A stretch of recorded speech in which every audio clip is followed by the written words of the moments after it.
All right, welcome back to another episode of Phoenix Edge. This is an RPG and gaming news podcast. My name is Het. And I'm Eric. And I am Stan. And I'm Lane. And today we are going to be giving our thoughts on the Final Fantasy VII Remake trailer and that was at the Game Awards. And then we're also going to be going through some of the screenshots that were released after that trailer came out that are actually separate new screenshots and just imagery from the game that we're really excited to get into, give you all some of our thoughts. And then we really want to get into the Bravely Default 2 announcement. There's not a whole lot for us to get into, but we'll touch on it lightly. And then we're also going to give some of our general thoughts on the Game Awards, the Xbox, the PlayStation 5, and just some of the games that got awards. And then we're going to give quick thoughts on the Witcher trailer, the final Witcher trailer before the show comes out on Friday. And then we got 2 Discord questions. One from Stan. How did we say we were going to pronounce this name? We think it's Demesiles, so could be wrong about that. Yeah, she's been a commenter on our Discord server for a long time now, but I always butcher the name. So, but she asked, with the holiday sales upon us, has there ever been a game you wouldn't have been bothered with except when you got it at a great bargain? And have you ever been surprised by finding a good game that way? And then we have another question from BioPhoenix that's going to relate into the Game Awards, basically, that says, what would make you buy a new Xbox Series X? So we got a lot of exciting topics here, and we're really excited to get into them. But first, we want to bring up that Lane is joining us here on this podcast today. He was actually going to fill in on our Pokemon episode. We had a lot of different things going on that week. We kept having to reschedule, and Lane was in there with us. And finally, I think about the 5th time we rescheduled, it was at a time where Lane couldn't do it. So we wanted to get him back on the podcast as kind of like hey, thank you. And also, we enjoy you being on here. So Lane has a YouTube channel. Do you want to go ahead and give people a quick summary of your YouTube channel and where they can find you and what you do? Yeah, so my YouTube channel is called The Laninator. It's kind of a new little side gig I've been working on. Links in the description, by the way.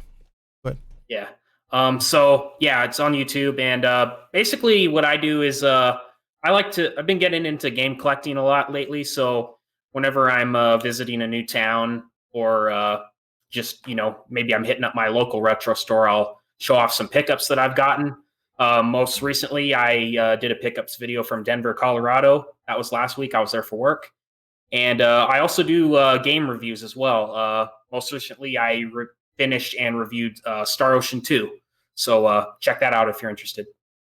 Yeah, this guy he goes through games I feel like in a week.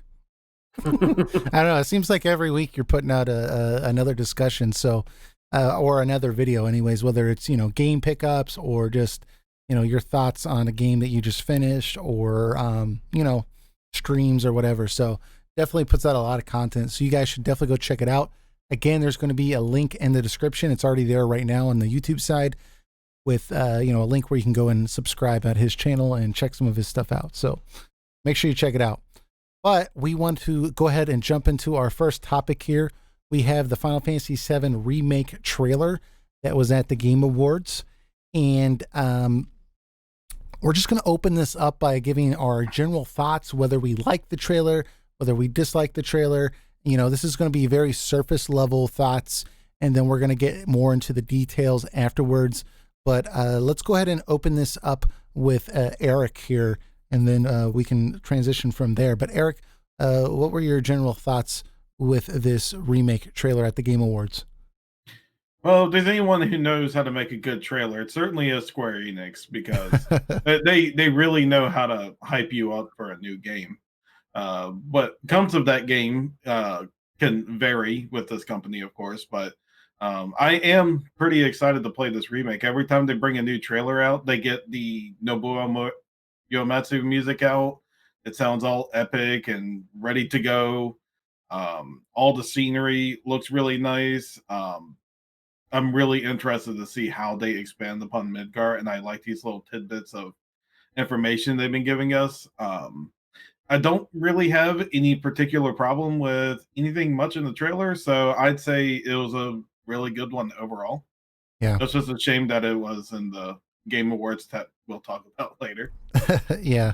I mean, when I watched it at the Game Awards, because, I sat through most of that show and it was like torture watching that. But when this thing came up, it was definitely a highlight. And I was a little critical of the past trailer for certain scenes, but this specific trailer, man, it really got me pumped for the game.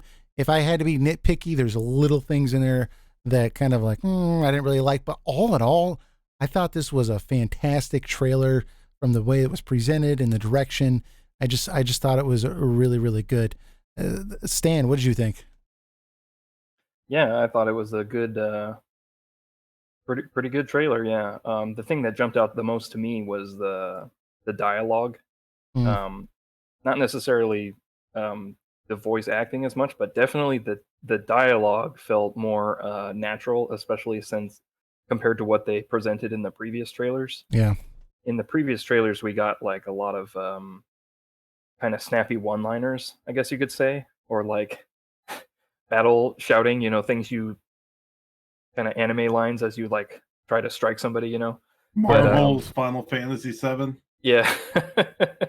But in this one, we actually had an opportunity to hear like more banter between the characters, like between Cloud and Barrett and Cloud and Tifa towards the end. And it felt much more natural to me anyway. I don't know what you guys thought about that. Yeah. Well, before we get into that, Stan, or excuse me, Lane, did you have any thoughts on the trailer? Did you like it or not like it? Yeah, I liked it. It's didn't seem like there was a whole lot of new stuff. Nothing that we hadn't really areas and scenes we hadn't seen before. But I definitely was stoked to hear the bombing mission track reorchestrated. That was cool. Really got me hyped for the game. Yeah. One thing, I don't know, something about Barrett's voice acting really kind of puts me off a little bit. It just seems a little overly dramatic and over the top, but that's just kind of a little nitpick, I guess. Right. But it certainly does not detract from my hype from this game. So okay, well, let's go ahead and it sounds like in general we all really liked this trailer. Like this was definitely, of all the trailers, I thought this was definitely one of the better ones for sure.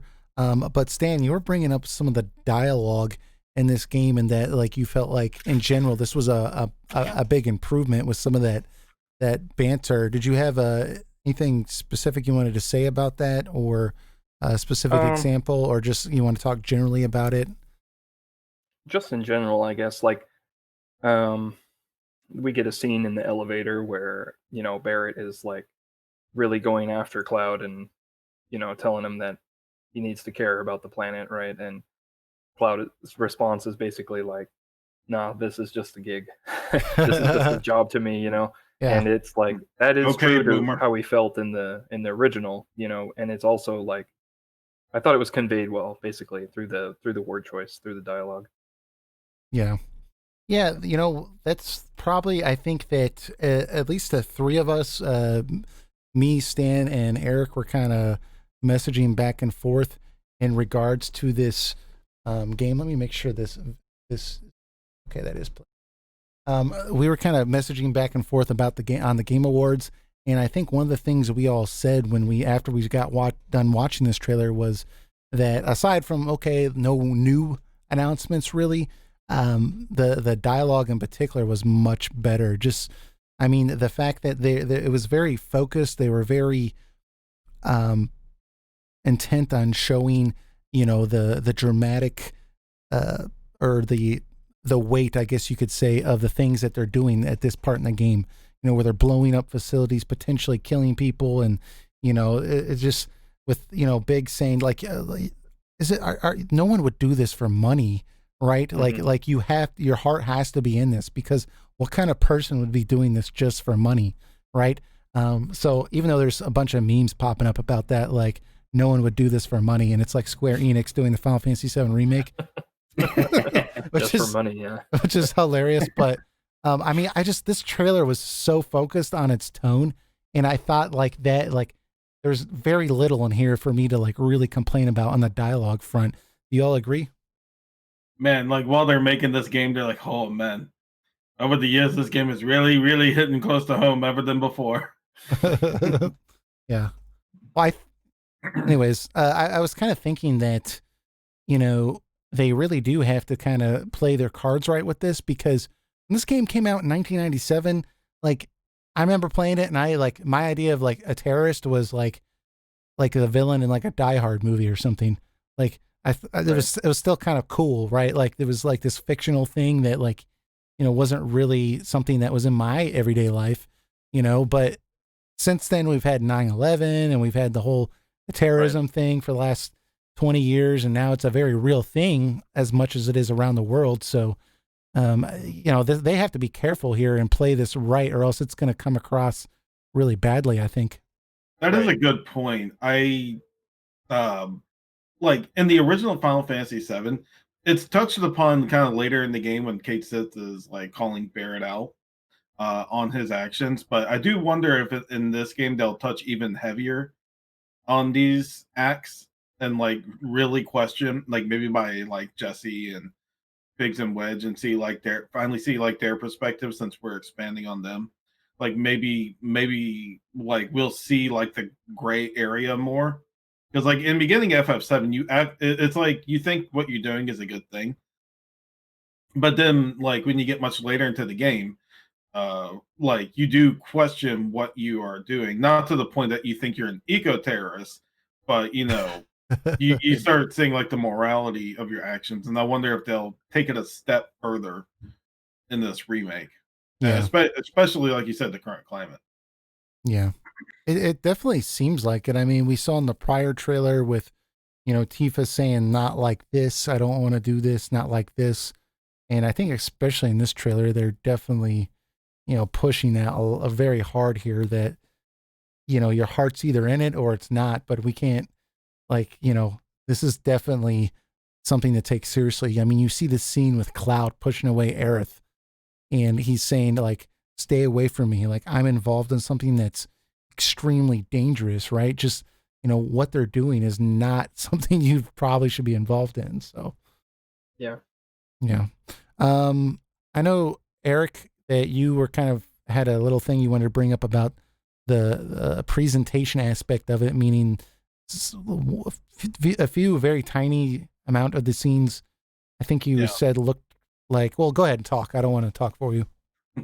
Well, it's nothing I have a strong opinion of per se, but I know there has been little nitpicks or controversy people saw in the trailer. There's a lot of people who are skeptical about there's a particular scene, and I don't know if I can bring it up or not while I'm talking about it, but there's a part where Cloud and Jesse are running on a bridge, and part of that bridge explodes, and Cloud quickly reacts and jumps, similar to how he does in Final Fantasy VII Advent Children, onto the platform, and Jesse's like very impressed, and Cloud's got that like, yeah, I did that type of face, and he and the thing is, with Final Fantasy VII, a lot of people do believe that it's a game that was very grounded. It wasn't like a jumpy jump everywhere type of battles and stuff like that was shown in Advent Children.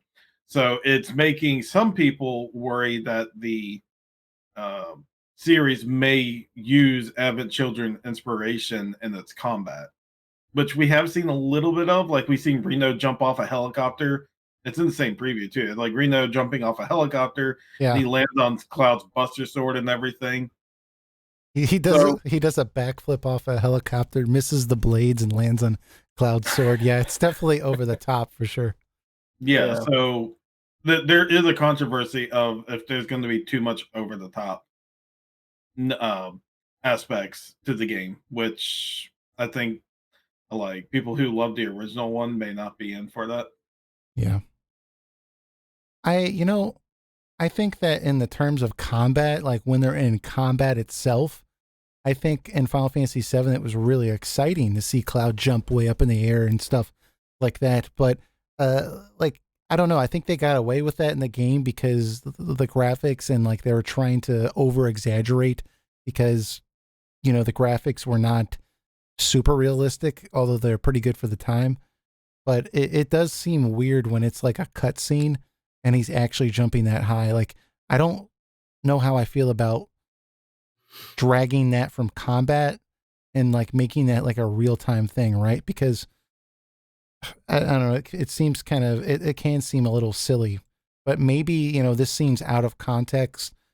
Maybe, I don't know, maybe he's got some special material or something. I don't know.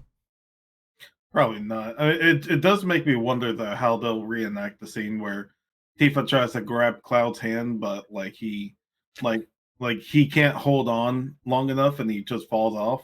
Right. You know, into Eris's cloud, or I mean, Eris's flower bed. Yeah. Hey, yeah. Well, They'll I probably mean, go ahead. I'm just speculating, but I'm guessing they'll probably have the pipe or whatever that he's holding on to just actually completely give away before he even has a chance to pull himself up. Because yeah, if this bridge in this trailer is collapsing and he's able to like do these acrobatics and just like it's nothing, you know, then it's kind of like you do wonder how they're gonna actually make him fall later on. Yeah, because now that I'm watching, like you just brought up, the plate is literally on the bridge is literally falling. It's detached entirely, and it falls like a good like 10 or 15 feet, and he jumps like way like probably like 30 feet. So clearly he's very agile, you know. Yeah. And he's got this huge Buster Sword on his back too. So that's good. That's a good question. How are they going to kind of have that overlap where it makes sense? Maybe they could have a scene where something falls on him, right? Like literally falls on him, so it makes it impossible for him to be able to jump like that. Mm-hmm. Yeah, he still needs that dialogue where he tells Tifa, it's like, "Hey, everything's fine. I'll be That's true. okay. Just go on without me." And Yeah, it's gonna be weird if he just did a 30-foot front flip, or and then now he's like hanging off of it, and he's like, "Oh, go on without me." It's gonna be like, "No, dude, just pull yourself up. You'll be okay." Yeah. Right. Yeah. You know, stuff like that doesn't really bother me a whole lot. The whole realism thing, that's not really why I play JRPGs. It's for, you know, realistic physics and, you know, the effects of gravity. But one thing, I mean, the thing is like it kind of, I think it's okay to do that because you have an attack like Omni Slash where Cloud's like literally midair and just slashing over and over again. Yeah. And he's not falling, right? So, I mean, you could kind of say like, okay, well, if he can't jump 30 feet in the air, then that he also can't hover midair and slash a million times, right? See, I mean, that's the point that I get is that, okay, we really liked it in battle when he would do these crazy things. So, right. You know, like it's going to be weird since this is an more action system for him to be doing these things in combat and then not be able to do them elsewhere. It's going to seem silly.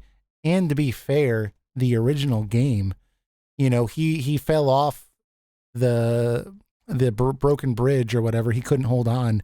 But at the end of Final Fantasy VII, he's holding on to like the ledge of that cliff, like with one arm, and he's holding on to Tifa with the other arm, and he like pulls himself up with like one hand. One arms it, yeah. Yeah, and I'm like, dude, Homeboy's been doing his pull-ups. I mean, yeah. Like the one real argument I'll make in terms of all that is there needs to be a form of consistency. So if you want to do one or the other, that's fine. But you can't like make cutscenes that are like just with how like how between like the walking around and then combat is like you kind of have to pick a form of consistency. Are these characters going to be more grounded, or are they going to be like all acrobatic and jumpy and stuff like that? You create a form of inconsistency when you keep jumping between the rules like that, and it's going to be harder for your audience to engage with these characters if they don't have a form of consistency to their actions. So maybe this is a quality addition then. You know, the fact that it looks Advent Children-like, and Advent Children wasn't necessarily a great movie, maybe that's kind of turning us off. but the fact that they're kind of adding this in there as a consistent element in the game, I mean, maybe it could make sense because, he's supposed to have been, at least at this point in the story, he's telling people he was in soldier, first class, that he was this elite warrior, and they went through all this different enhancements and stuff. So maybe they'll have a reason in the story for why he can do these amazing things, Yeah, we'll have to, like Eric is saying, you want it to be consistent, so we'll kind of have to wait and see how consistent it actually is, right? Yeah. Because if he's flipping around in battle and then he can also do so in the cutscenes, that would make sense. But then if we're traversing the world and there's like a tiny little ledge that we can't jump up, then that would be that would be not good, right? Yeah, you're just like, dude, you can definitely jump that, bro. Like, I guess there is kind of a reason. I mean, materia is the excuse he could make, but it's like, but how much are we going to change the rules of materia to make things convenient for the plot? So I just hope it just doesn't go too far. It doesn't make sense. Yeah. Well, Eric, this is something that I saw Lore Runner bring up when he was kind of analyzing the Tokyo Game Show trailer with Reno, when Reno's like zapping around like lightning, and he's like, dude, Reno could not do this in the original game. Like, well, like where did he get this ability? And then he kind of was like, well, he is part of Shinra. Shinra provides soldier materia. They've already established this in lore. It wouldn't be unreasonable that they would also give the Turks, enhancements as well to help them do their job. So I think that you're onto something with, the way they're going to try to flesh this all out and make it all seem like a cohesive story. I think there's definitely a way they could do it. You could trap them in pyramids also, this little barrier pyramids and stuff. So, they should do it. I want to see the house with the rockets and the legs, and then I want to see Reno put people in pyramids. I almost guarantee they'll be in the game. He'll throw a barrier around someone, and then you'll have to be you have to switch between one of the other three characters and get them out before Reno puts another person in a barrier, and then it's game over. Like if he traps all three of you. Dude, I'm in. I'm totally in. Totally in. One thing that I wanted to bring up was in general about this game was like graphically, I think that this game is just looking like super top notch. Like, just graphically and the way like the cutscenes are executed. Because, let me back up here and say that I saw this a lot, that a lot of people criticized Final Fantasy 15 because they didn't feel it was enough of a graphical leap from 13. I think that's a little crazy because 15 looked really good, but I could see little things that people were pointing out, like in 15 the lip sync was really bad, and Gladiolus would be talking but his model would be smiling, like your mouth isn't moving, bro, but I hear your voice. Right. Things like this looks better than 15. I'll say that. Yeah, this game way better. Yeah, this game looks like top tier. Like this is a late PS4 title. I mean, this looks really good. One thing that I saw that really impressed me is, I'll go to 17 seconds. I don't have too many of these, but at 17 seconds, and I know this is kind of a CG scene, but still, work with me here. You can see the light coming down here, and let me let it run for a second. You see the light coming down, and you see the light shining off the side of his sword, but then there's a shadow being casted from his sword. And then you see on the right, like a shadow being casted from the bolt on his armor. And like, I'm just like, dude, that's such an attention to detail. And like the way they made this work with the skin still looking like actual skin and not like the wooden skin you saw in 15. I'm just so glad that these like high quality cutscenes are back, because I was so just baffled with 15 and like their constant use of just these in-game cutscenes that were just not like, when 15 had actual CG cutscenes, it looked phenomenal. It looked like a movie. It was so good. But like the in-game cutscenes were just terrible in comparison. And I was like, dude, I like that in 13. I liked those in-game cutscenes. I'm there's a little bit too many of them, and some of them were kind of stupid. But I liked the general idea of it. So when I'm looking at this and like I'm just like, dude, they put so much detail into this. I love it, and it's so like just high quality. I feel like I'm like Sakaguchi had said about the Final Fantasy series that it should seem like they've spared no expense. And then when I look at this, I'm like, dude, you guys are just like going all out with this. I'm so glad they pulled this back from CyberConnect 2. This looks way better. Here's the thing that both FF7, arguably FF13 have over 15, is that there's a certain sense of stylization to it that gives it something that'll make it feel more timeless. Right. And that like Final Fantasy 15 like just went over the top of realism while trying to mix in Nomura characters at the same time.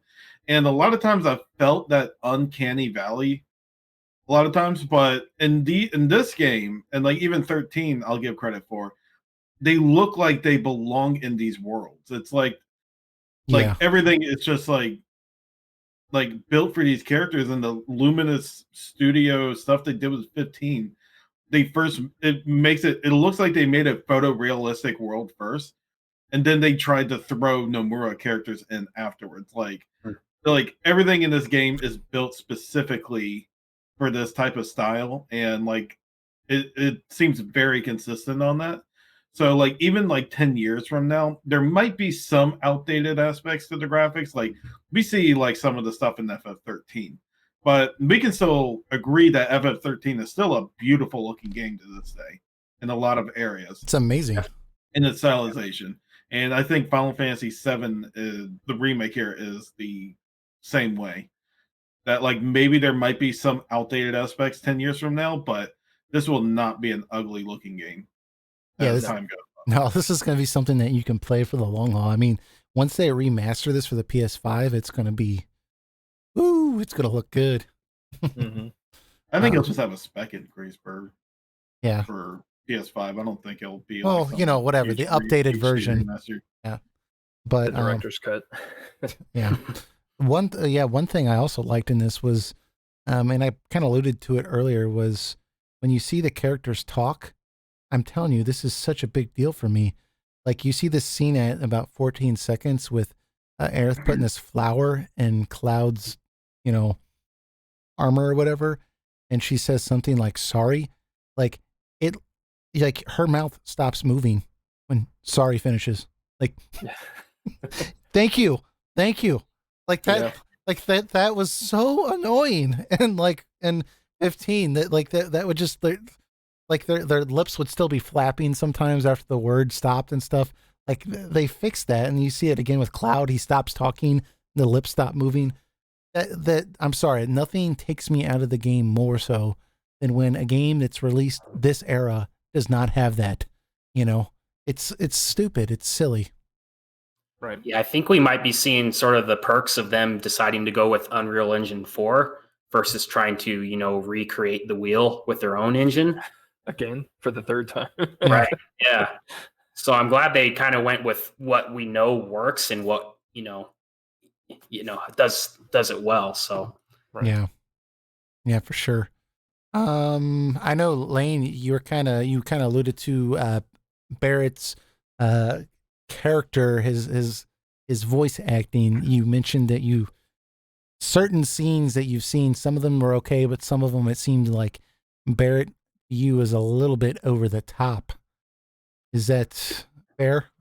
Yeah, a little bit. Not to be the negative Nancy in the room, but yeah, I don't know. Something about it is just a little over the top. Like when in this trailer, when he's telling them, like, don't tell me you can't hear the planet's energy. I know you can. It's a little, dude. I feel like there's a little bit too much attitude to that. Yeah. It almost doesn't seem serious, I guess. I don't know. I wonder. Go ahead. I wonder if it's because in the original game, to kind of get off his that to portray that kind of attitude he has, they were able to use kind of the gestures, right? Oh, sure. Or he's like literally punching somebody, because he's That's mad. Yeah. But you can't really have that in this kind of realistic depiction of things, right? So it may be they're trying to have the voice actor carry that. Like this guy's fired up, like try and they do even have some like he points directly at Cloud, like Yeah, accusing him, like how dare you not hear the planet suffering, that's but, true. like, That's a good point. Another so thing it may also. just be. Oh, go ahead. Okay. All I was going to say is another thing is we haven't seen many scenes with Barrett when he's like in a calm area in a calm mood. He's not in the middle of the action or anything like that. Like we haven't seen like the scene between him and Cloud fighting in the bar or how he is when he sees Marlene. Yeah, that may give a different perspective. Yeah. Well, we've seen that one scene where he's like, "Ho ho ho ho, how's my little girl?" or whatever. That was my Barrett. And I was just like, he was okay there. I liked him. He was all jolly and stuff. That definitely seemed appropriate. But Lane, I do see when you say that, I do see what you're talking about, because it did kind of occur to me at one point when I watched that. I was like, out of context, he seems a little bit over the top. But I think that it appeals to Final Fantasy VII fans more than it will appeal to people that have never played Final Fantasy VII. Because I think people that have played Final Fantasy VII, they're like thinking, yeah, that's exactly what Barrett sounds like in my head, right? But if you've never played Final Fantasy VII or any JRPGs and you see that trailer and you see Barrett just like over the top like that, you might think like, this is a little weird, but like it still looks pretty cool. Yeah. Well, you might get the wrong idea, but he was modeled after, I think, Mr. T, right? Anyways, that's what I was reading. He was. Yeah. I pity the fool. Yeah. Who doesn't hate Shinra? Pity the fool who don't want to save the planet. Yep. Recycle. Yeah. So I can definitely agree with that. I also felt like I liked Cloud's voice actor. I think he's doing a bomb job, but some of the scenes I do think that it's his voice sounds a little nasally, and I wonder if that's because when you try to take a grown man and tell him to make his voice sound younger, because that's kind of the direction they told him, he's young at this point in the story. As he gets older throughout the story, etc. But when you I don't see the point though, because Cloud's 21. He's not a teenager. He's fully grown. Well, I think they tried to say still changing. Yeah, well, they said that they're going to make this Cloud a little bit more naive, I guess. Like he was a little bit more proud of himself and just cocky and just at the beginning of the game, whereas towards the end of the game he's more worldly, I guess. I don't know. It seems to me like he'd be pretty worldly at this point, but I guess what I was getting at though is if you like when I talk like now, like my voice is pretty deep. In order for me to make my voice lighter, I have to use my head voice, right? And when I use my head voice, it's going to naturally go through my nose, right? It's going to sound a little bit more nasally. And so sometimes I get a little tinge of that, but what I like is the voice actor for Cloud always ends the note on like a real deep, rough voice. So I'm just like, okay, at least he's hitting that. So I think it could have been way worse. So just some thoughts on that. But and then we already touched music in this trailer. Really good job. Was well done. Yeah. Top notch. Yeah. So I'm gonna be pulling up the screenshots here. We can kind of go over this. I think it's really exciting though, guys, that this game's coming out basically on or around, well, not directly on, but around 3 years after Final Fantasy 15. So if we can start getting Final Fantasy games at this pace, that's going to be awesome. That's going to be really cool. This game does have the benefit of, already having an established story and characters and everything like that. Dude, so they didn't really work on the story for 15. We saw that. So it's not. I mean, for 16. Yeah. I agree. It does have a benefit of having certain things already in the pipeline. So. And they use Unreal on top of that. I'm not sure what they're going to use for 16. I don't know if they're going to try to use Luminous again or probably try to use like a Etch-a-Sketch or something to try to really impress anyways. All right. So let's we're getting off topic there. Let's get into some of these screenshots here.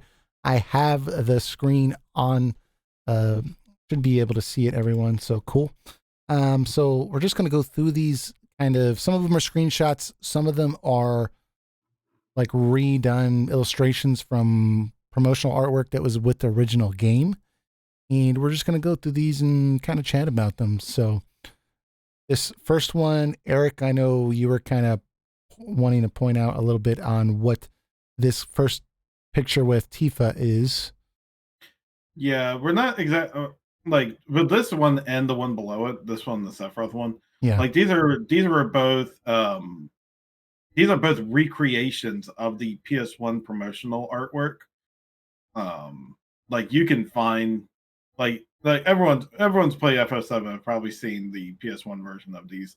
I don't know exactly when this is taken in terms of story. I guess it's not meant for anything. It's just there to be promotional artwork. Mm-hmm. Is just my guess, because this is like Tifa and Midgar type. In Nibelheim, right? Yeah, the only thing I can possibly make an excuse for is when they visit Nibelheim again, and maybe she decides to sit on the well for nostalgic reasons. Yeah. But well, so it's hard. Yeah, obviously, I don't think this is part of part one game unless they do a flashback sequence. But even then, I don't think so. So I was thinking at first when I first saw it, like I recognized it as being promotional art from, you know, kind of recreation of that. But I also thought, well, Nomura said they're already working on part 2. Could this be from part 2? But I think we're probably on point with just saying this is just promotional artwork to get us excited. I don't think this is actually, you know, right, the current stage they're at in the game. If you look to the right of the page, there's another promotional one with Eris looking to the sky. No high wind there, but like this is another one. Like if you look in the, I believe this is on the booklet. Yeah. Of the instruction manual of FF7, like Eris looking to the sky, and there's like a high wind flying. Yeah, except I think this was a terrible picture to put out there because there's been so much speculation over, you know, one of the things people really liked when they were kids about Final Fantasy VII, a lot of them being like their first RPG, was just a sense of freedom of just getting in that airship and being able to fly anywhere, you know, and that people have said, well, if they didn't they took the airship out of this picture, you know, and Aerith always wanted to get on an airship and she never got to and everything. Is this a sign that this game is not going to have an airship in the same way that we had it in the original game?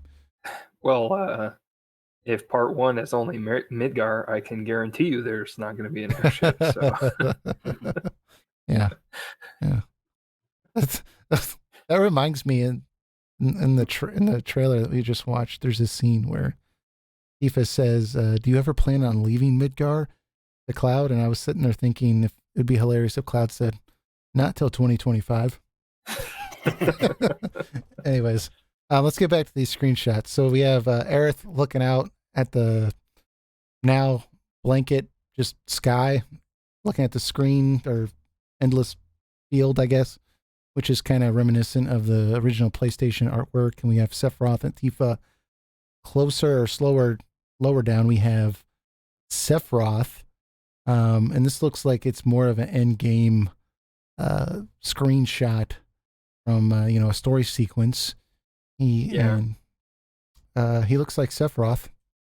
Looks like he's in the Shinra building there, right? Or are we on the? Yes. Well, there's that one, and there's the one below it where I think this specific screen, the second one, I remember seeing that from I think the first trailer, the last little bit of it. It zoomed in on Sephiroth's face, but the one above it, I think he is in the Shinra Tower. Yeah. That's definitely President Shinra's desk. It looks there. like it, yeah. Yeah, it's got the stairs and everything. The one thing I really do like in this picture is that like Sephiroth actually looks pretty psychotic. He looks like he's seen some things over the years, and like he's in a really degraded state. Yeah. Are you talking about the second one or the first one? The first one. Yeah. Yeah, I mean, I guess you can argue that a little bit in the second one, but he looks like he's, you know, his, you know, calm, cocky type of look. Yeah, for sure. So it looks like for sure you're gonna encounter Sephiroth in the Shinra building, which didn't happen in the original. It was more of a He was just referenced. Now it could be Yeah. Palmer going over the events of what happened, and this could be a flashback, but that would be Palmer's just hopeful perspective. thinking for me. Yeah. Well, I mean, Crisis Core, they said they're going to implement elements of that, and they implemented the whole virtual reality thing, right? so maybe, maybe they have a remnant of Sephiroth from one of the old training missions. Now, in all reality, this is probably just a story sequence from that part of the game. But yeah, he looks cool. He looks like Sephiroth. They haven't really changed it, so.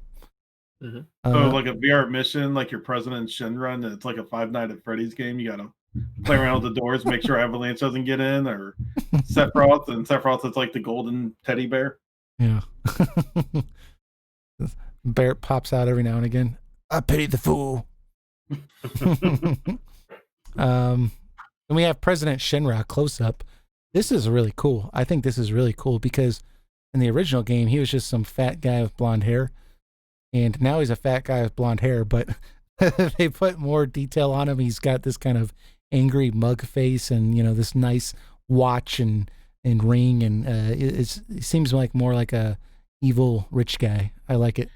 He does look like a much older Rufus. Like he does now look more like Rufus's father. Yeah. Mm-hmm. Like he looks like he's been through some stuff. Like he's well made, but like he's done some nasty things to get there. So the details on his face in particular are really impressive to me. The wrinkles on his face. Yeah. Super realistic. Yeah. Yeah. And I like that they kept the mustache. I could have saw that like going away in the this realistic version, but anyways. You notice that he has really small hands, like Trump. Yeah, I've seen people making correlations. Anyways, well, we're gonna let. It's not difficult to see what his compensation is, or I mean his what do they call it? Yeah, never mind. Yeah. Anyways, we're gonna move on here. We got Heidgar here, who's got a ridiculously huge coat on. Yes. But he's got this big scar on his eye and kind of this.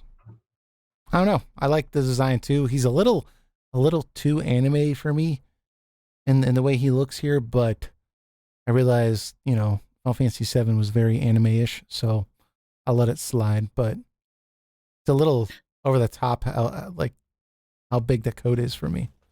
Yeah, he doesn't look overweight anymore like he did in the original game. Now he looks like an actual big general looking guy. Yeah. But I mean, look how big the collars are. Like they come up almost up to his earlobes. Like, why are they that big?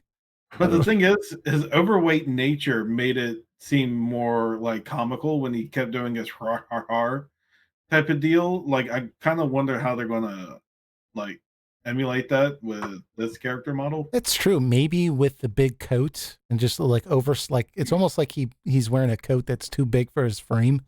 Maybe that will kind of add to the comedic effect of him, laughing like that and Shinra telling him to shut up and stuff like that.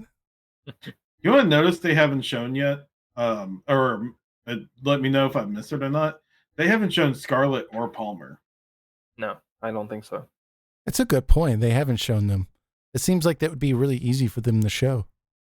Now, the only times you do see Scarlet and Palmer are when you sneak in on their meeting, and Palmer when he's trying to run away after Sephiroth kills the president.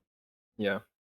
So maybe they won't have a strong presence in this first game, and maybe they'll use them more in the second game if they're not showing them off right now.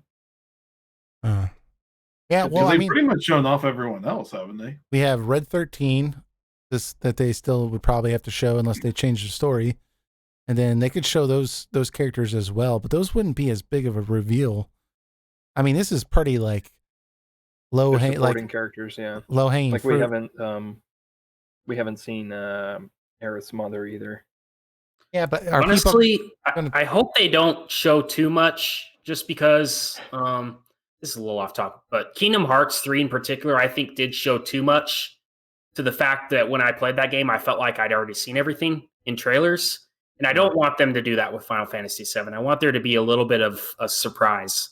You know what I mean? Yeah, But we've already Good seen point. everything in FF7.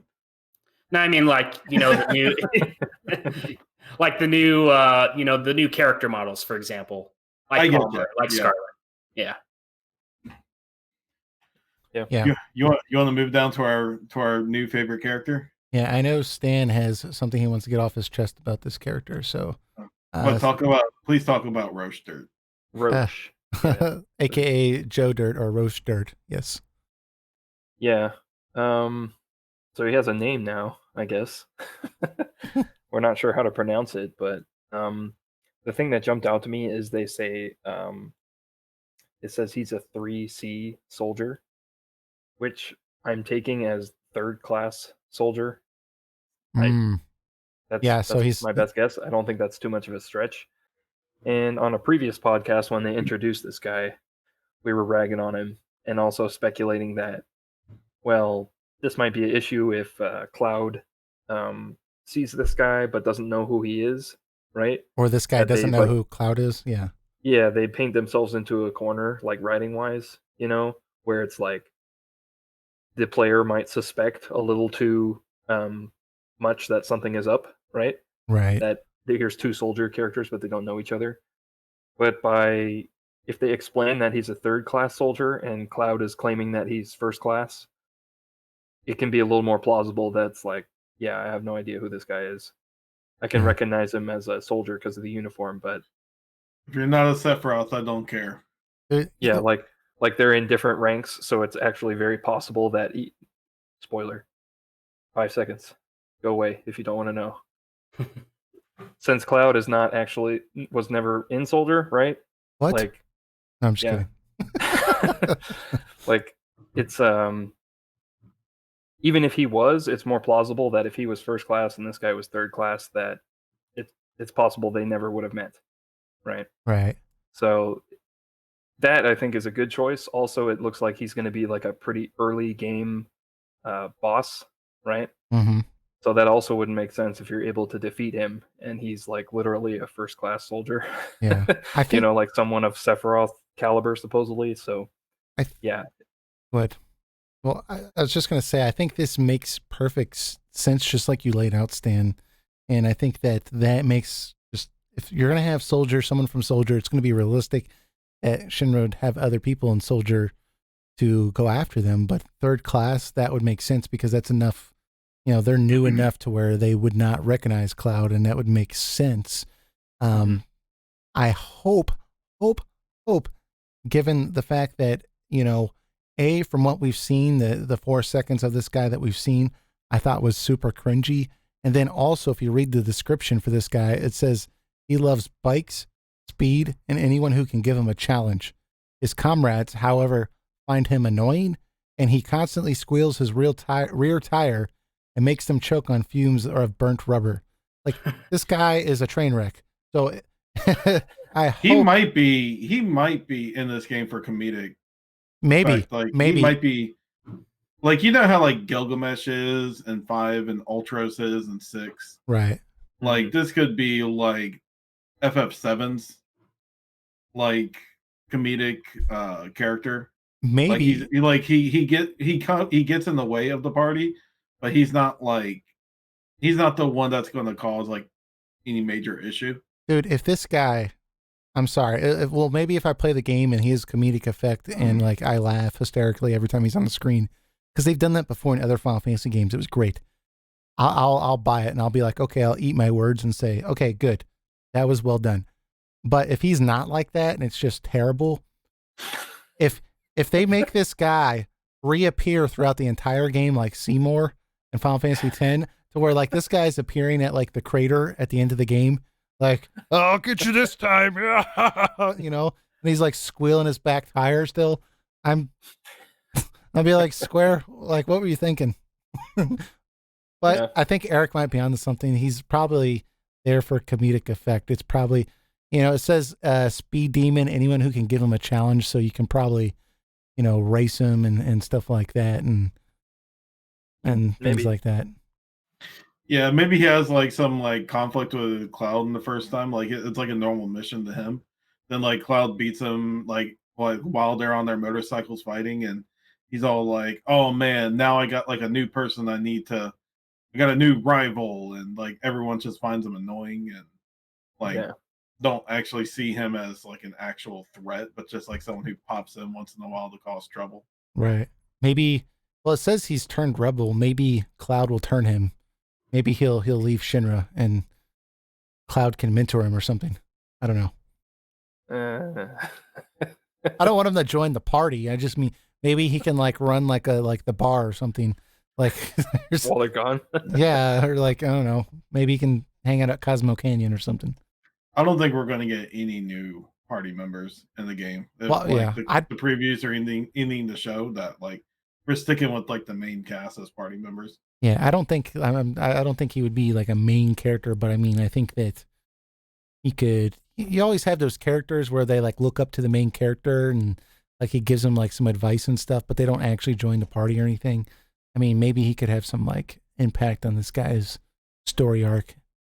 Turn maybe his life around. Yeah. Get him out of Shinra. Show him the way. Show him the way of bombing a reactor. I don't know. Maybe I'm thinking too much, but anyways.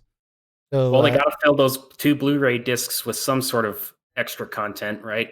Mm-hmm. If it's just Midgar. It's just endless speed demon challenges with Roche. Anyways, obviously we're just joking here. So, next one we have Aerith in battle.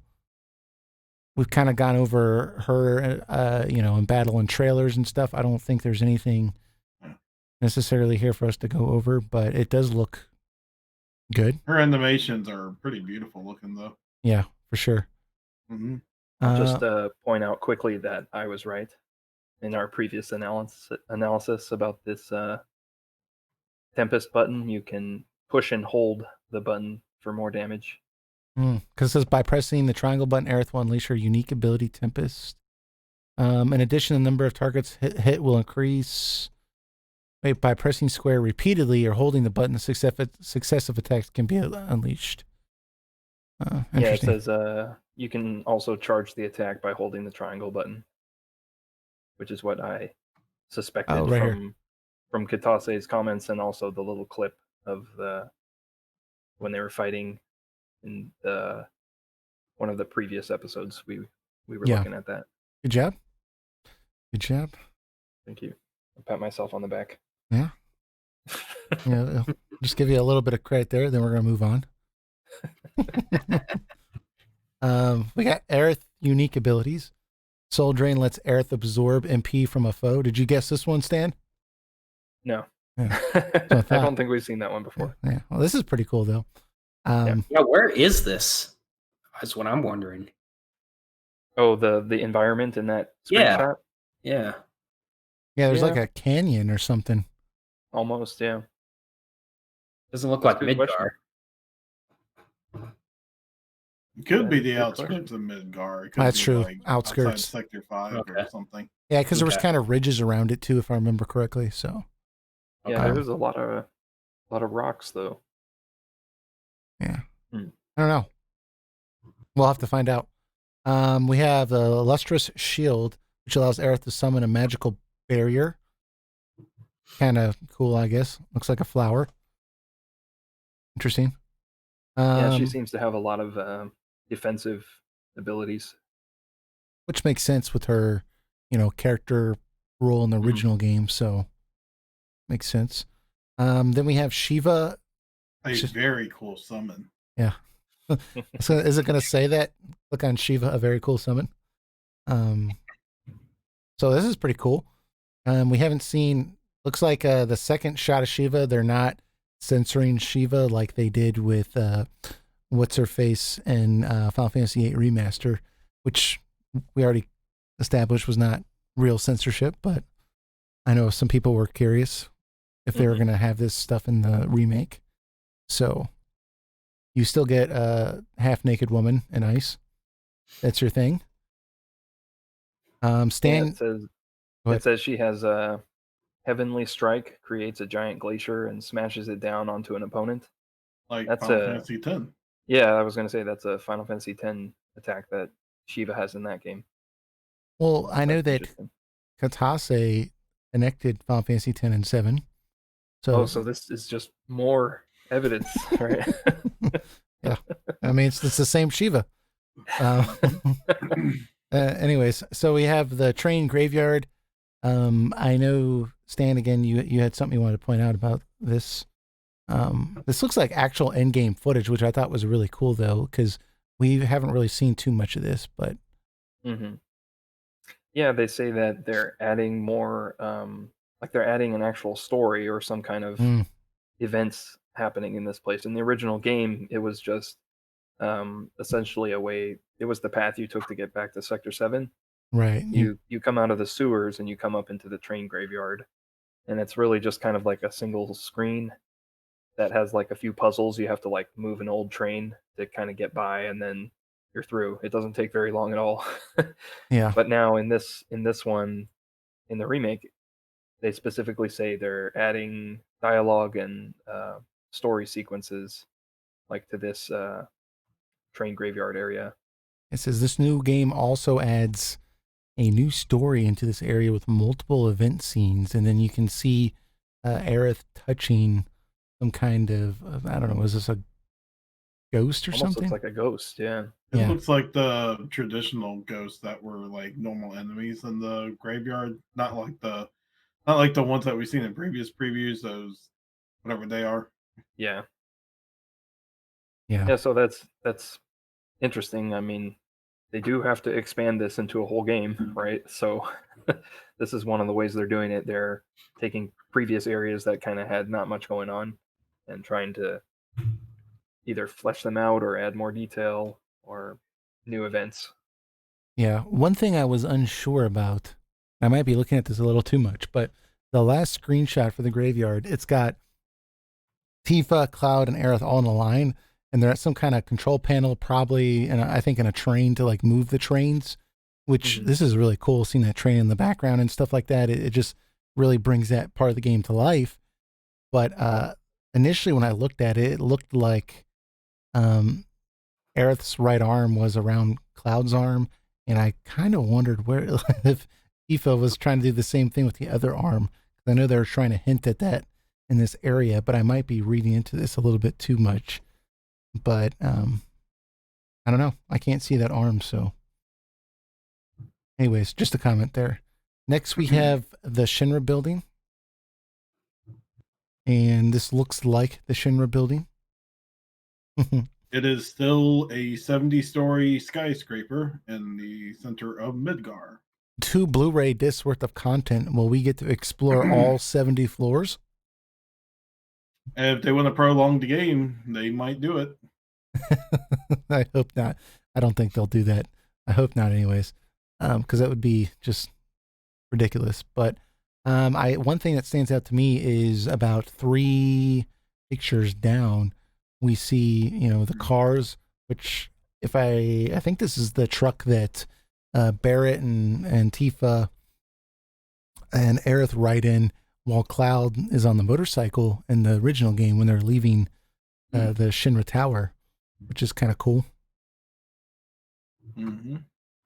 And then we have a little, looks like a cafeteria deal, like in a tree growing or whatever. I remember this from the game. This little area where everyone eats, and you can go around and talk to them and kind of see what's up and what's the hubbub in Shinra. But looks really good. That's gonna be a cool element, because like it was kind of interesting in the fact that like you were kind of like mostly infiltrating a work building.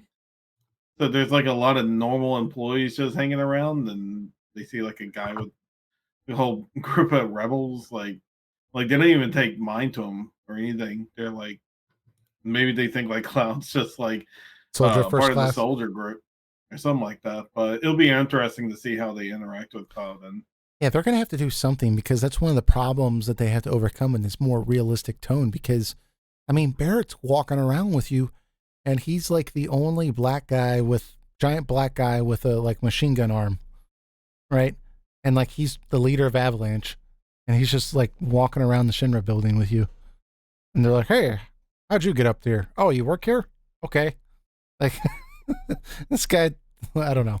So they're gonna have to kind of explain some of that. But by the way, we have an unfortunate event that just happened. Stan's power just went out at his home, so that is why you haven't heard from him in the next few minutes. But we'll hopefully the power will come back on for him and we can continue with him. But for now, we're just gonna continue the podcast as is right now. Yeah, Stan just left the podcast. He got upset.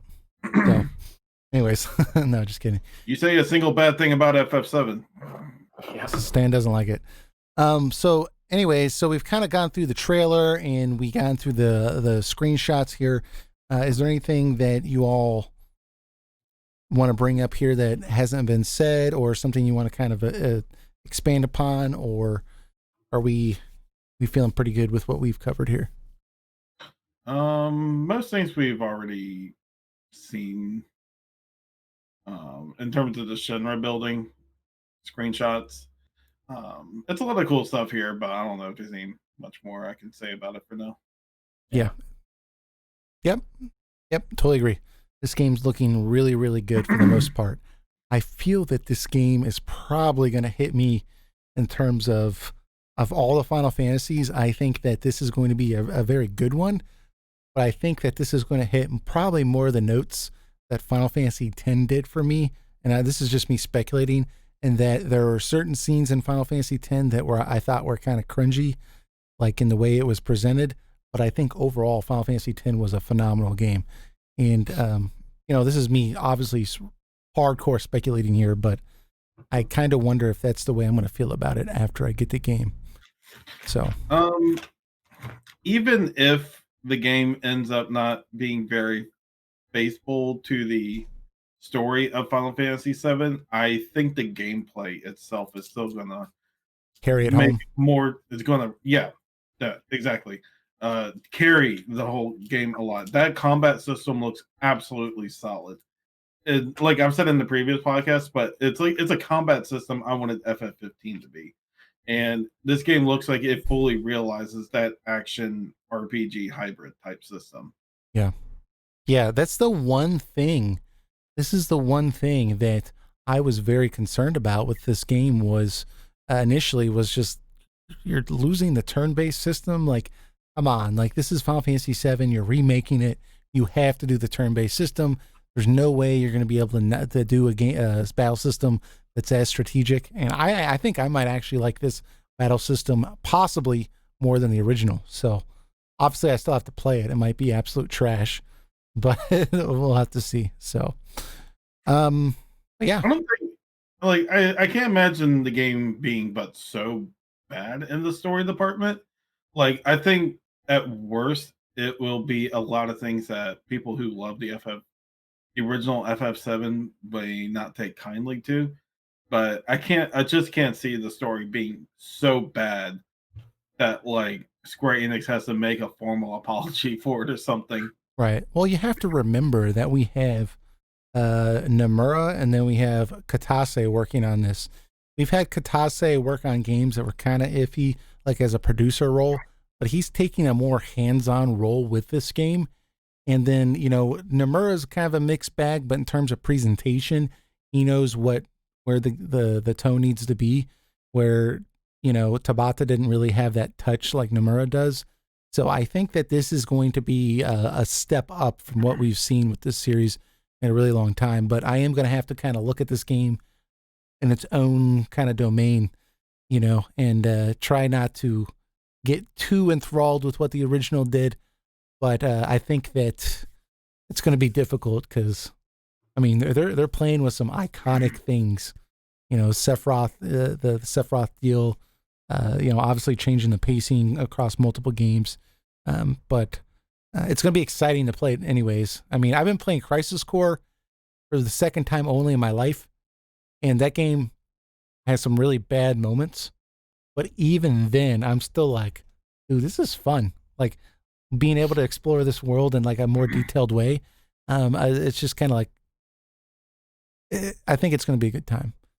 So, let's just do some quick announcements here. We have, just want to point out to everyone that RPGFan.com, they are our media partners.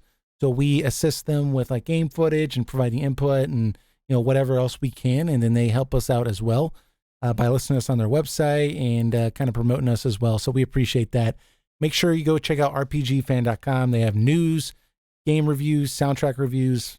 They have 2 RPG podcasts, Random Encounter and Retro Encounter. They also have us listed there. They have a YouTube channel as well where they do video reviews. So make sure you go check out RPGFan.com. And then we also want to just kind of give you guys a quick synopsis of what we're going to be doing in the future. So we're planning on doing a Crisis Core discussion in January. We're still working out the date for that, but it is going to happen in January. It's going to be a complete spoiler discussion, obviously because the 7 remake's coming out in March.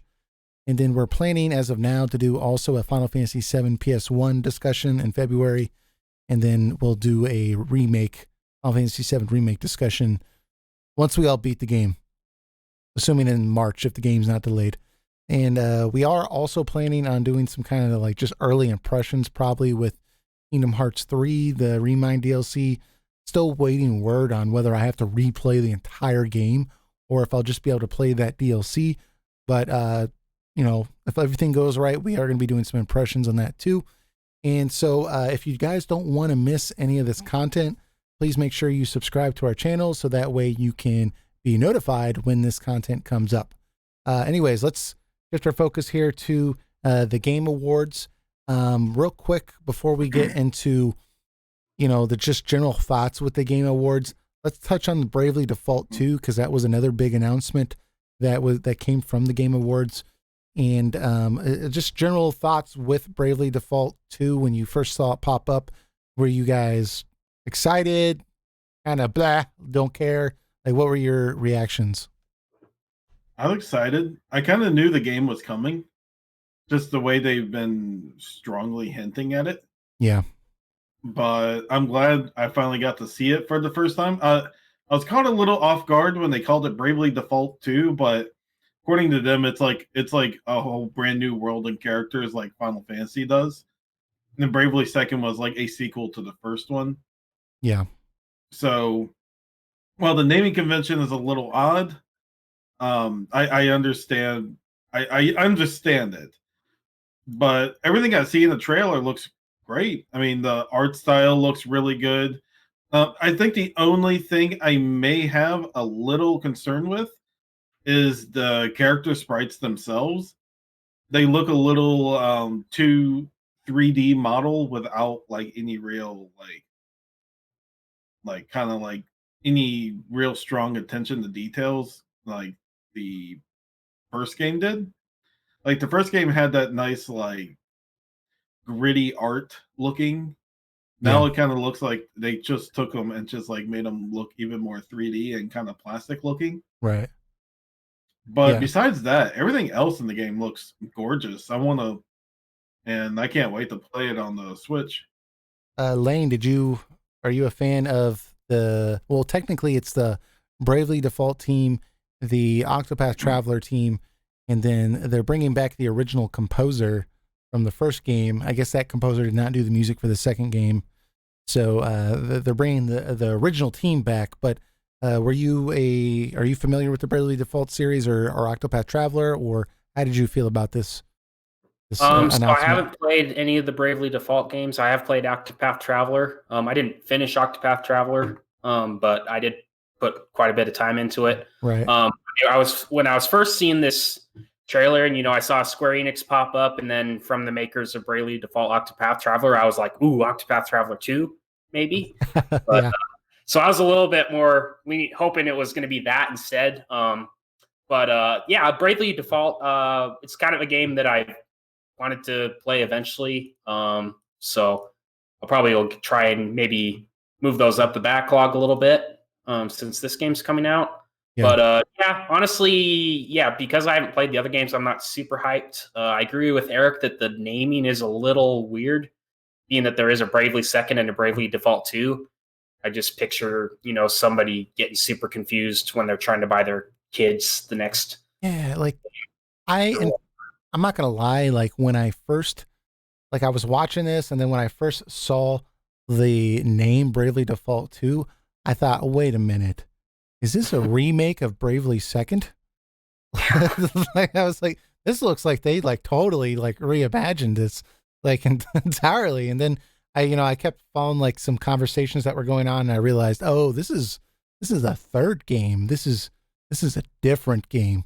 Okay, but I think given their explanation, like Eric talked about with, it's kind of similar to Final Fantasy, where some Final Fantasy games have a sequel, but this is a completely new game. I get it. You had to have done this at some point. If they called it Bravely Default 3 and it was a completely new world, it would have been a little confusing also, I think. Yeah, I think the issue is the consistency. Like now, if you're going to make a Bravely Default 2 the second, yeah, is that what it's called? Bravely Default 2 the second? I mean, where's the consistency there? Doesn't make sense to me. Yeah. But yeah, I guess it's just got to be careful at that point. Yeah. It's something I did notice also. If you look at the 4 characters, they kind of have the same setup as the first Bravely Default game. You got your younger looking one that looks like he wants to go out on an adventure. Then you got the crystal bearer healer like character, like Agnes, and like Tiz for the adventurer. Then like here's the confident and cool character that will probably like get called out a lot for like being overly charming or something, like Ring a Bell. And then you have this girl looks like the thief looking girl, kind of looks like she's got a little sass to her, like Edia does. That's quite the belt she's got on there. Yeah, very big belt. It's the size of her hand. So that'll keep her pants up for sure. So like the setup seems very similar. Yeah. Like these could be completely different characters than how they appear, but yeah. But just like the type of characters look the same. So, I mean, I think this looks definitely to be a game that I'm definitely going to purchase. I enjoyed Bravely Default 1. I have not played Bravely Second. I understand that one's not quite as good. We don't have to really get into that as at this point, but I am excited about this announcement. I was glad to see that it was Bravely Default, like another game in that series, because I enjoyed Octopath Traveler. I'm with Lane. I didn't finish it just because I got fatigued with it, but I had issues with it. And again, you can go check our Octopath Traveler videos to get more of my opinion on that. But I was just excited that this was more of a Bravely Default game than, like Octopath Traveler 2, because Octopath Traveler kind of left me hanging a little bit. But let's jump into with our thoughts on the Game Awards in general. Well, real quick, let me just give some of the highlights here, and we'll give our quick thoughts also. Welcome back, Stan. Yep. Had some technical issues, but I'm back. Any quick thoughts you want to give on Bravely Default 2? We just finished talking about it. Any quick thoughts? Excited to try it, but a little confused about the name. Yeah. Yeah. That's our consensus also. Yeah, the third game in the series is called Bravely Default 2. That's a bit of a head scratcher. No, Stan, it's the second one. God. It's called 2. Anyways. So we're going to move on to the Game Awards here. Real quick, we're just going to hit some of these highlights here. We have Sekiro won overall, so congratulations to that game. Some of the RPG highlights here. Fire Emblem Three Houses won Best Strategy Game, which was cool, I guess. And then we had Disco Elysium won Best Narrative, Best RPG, Best Independent Game. So multiple categories, but somehow that game didn't win Game of the Year. Even though I haven't played that game, it just seemed odd. I kind of want to play it now because it's like it's so highly praised everywhere. Like I hear about it. Yeah. I still don't even know what kind of game it is. I've barely looked at it. Yeah, me too. We also had Kingdom Hearts 3 that was nominated for music, 14 for ongoing game community support and RPG, and The Outer Worlds, which was nominated for Game of the Year, and many other nominations, but it didn't win any of them. But those are kind of the RPG highlights. We're going to also talk about 14 did not win that community. Yeah, well, they were award. nominated. They didn't win. Those games I just mentioned, they were nominated for those awards, but they didn't win. Just clarification there. But we'll get into some of the Xbox and PS5 stuff here shortly. But just in general, we won't make it a 20-minute discussion. But what did y'all have any thoughts on the Game Awards? What y'all thought in general over the whole thing? I was really surprised that Fire Emblem did not even get nominated for Best RPG. And I don't think I'm the only one there. I think a lot of people were confused by that. Yeah, I was surprised about that it wasn't nominated for RPG, and I was also surprised by Astral Chain not making an appearance because there was so much hype about that. And then Star Wars Fallen Order, or whatever that game's called, the newest Star Wars game, that game got so much hype and it wasn't even present. And apparently the reasoning behind that was just when it came out, which is kind of weird. Like they said they didn't have enough time to play it and like nominate it. It's like, yeah, they have a strict date. Well, why don't you just do it in January because that game's not going to get nominated next year.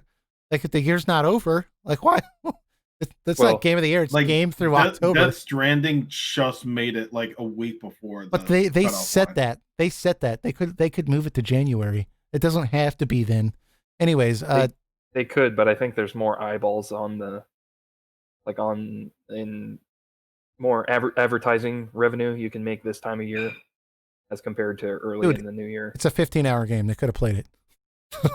But anyways, to get back to Lane's point, with Fire Emblem not being in the RPG nomination, that was very weird to me because that game got a lot of hype. Yeah, it was a great game. Yeah, it's not my favorite game by any means. I didn't like the game, but it is a pretty much know that most JRPG enthusiasts did really like the game. So I am kind of surprised also that it didn't at least make the top RPG list. Yeah. I mean, Shadowbringers did, but I don't even know what to say about Disco Elysium. I've barely heard of it until this award show, so I can't really give a strong opinion of I think that was a good choice or not. Yeah. Well, the thing that stood out to me about this show, and I'll keep this short here, but it was two things. A, the show was so long. It was 3.5 hours long.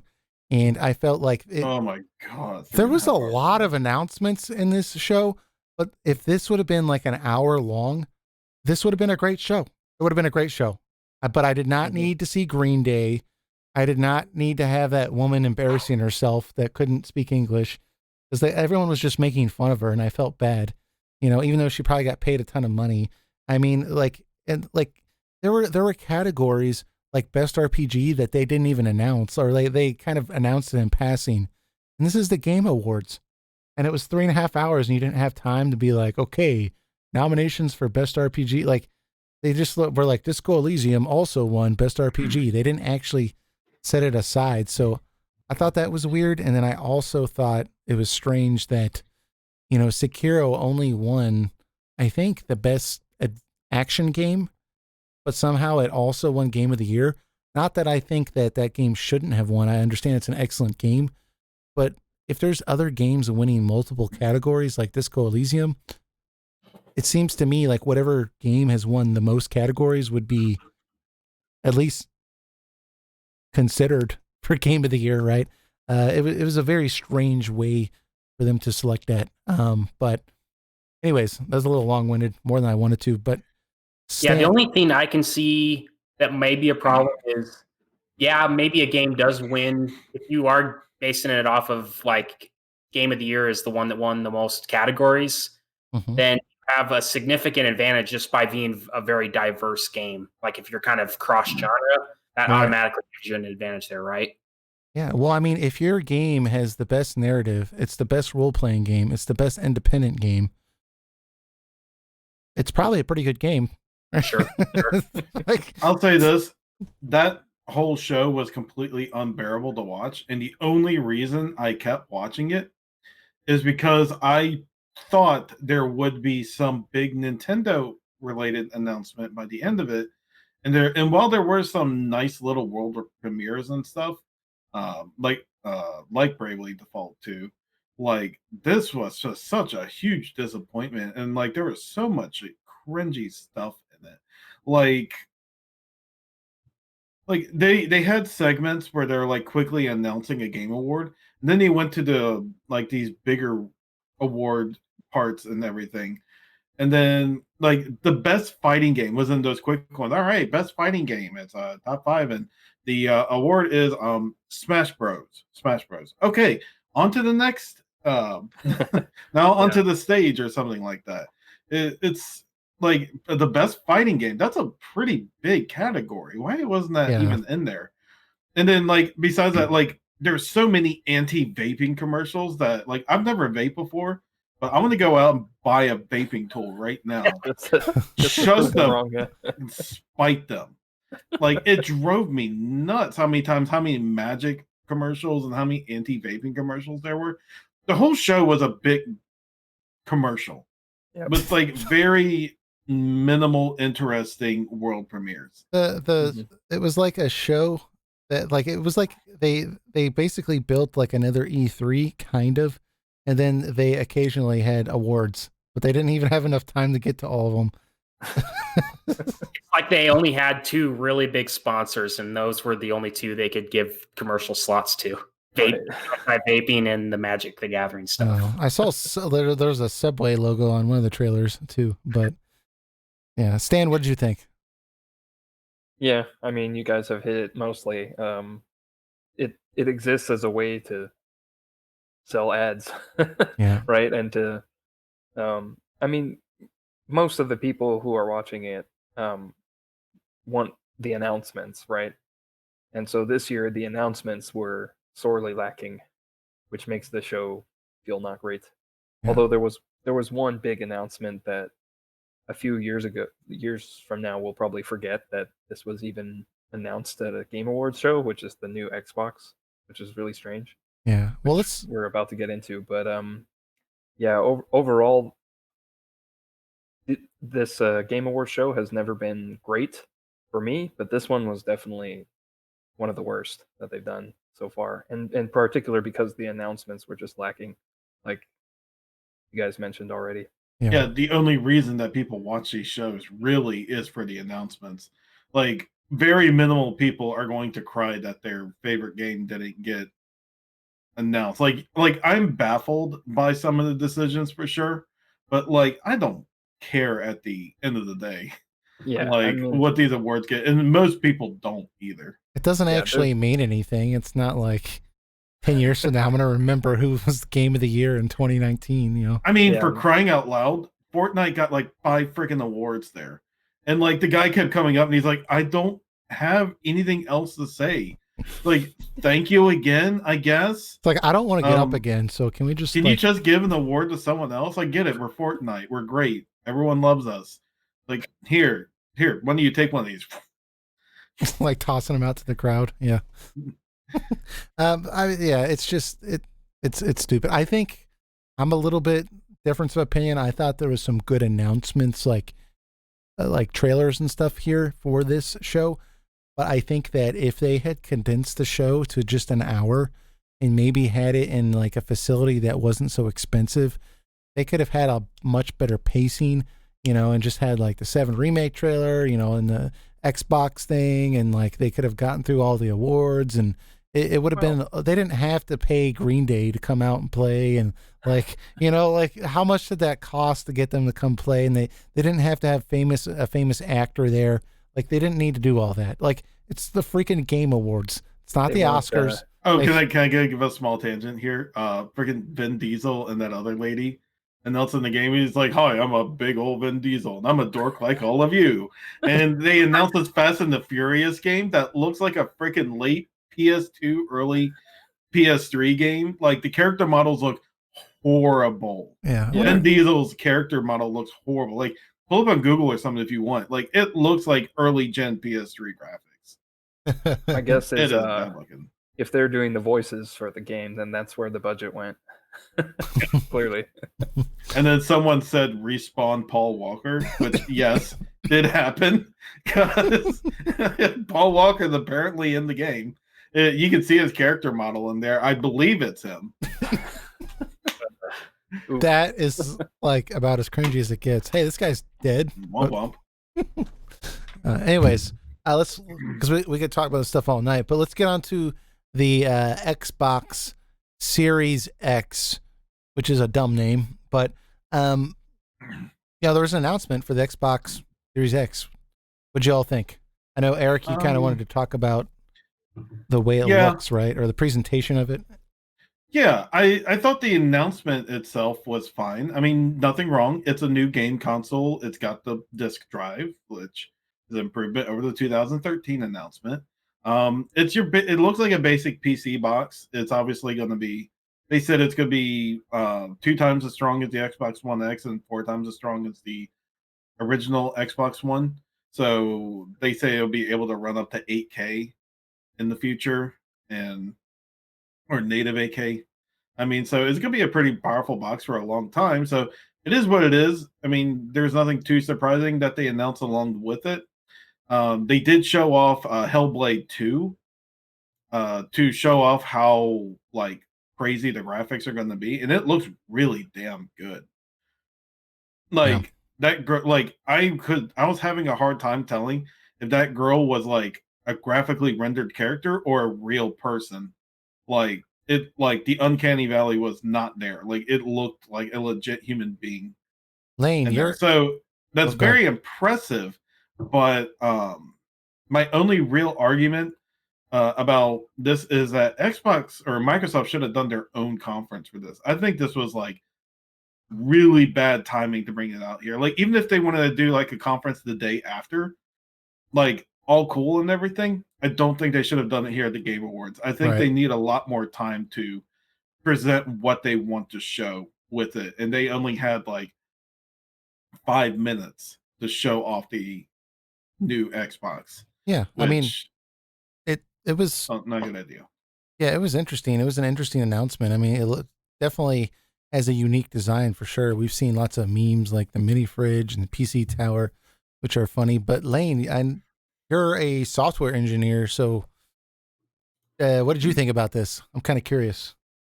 Well, one thing that I thought was I was kind of looking up some specs tonight, and one thing that's interesting is they're using what do they call it? Let me look it up real quick.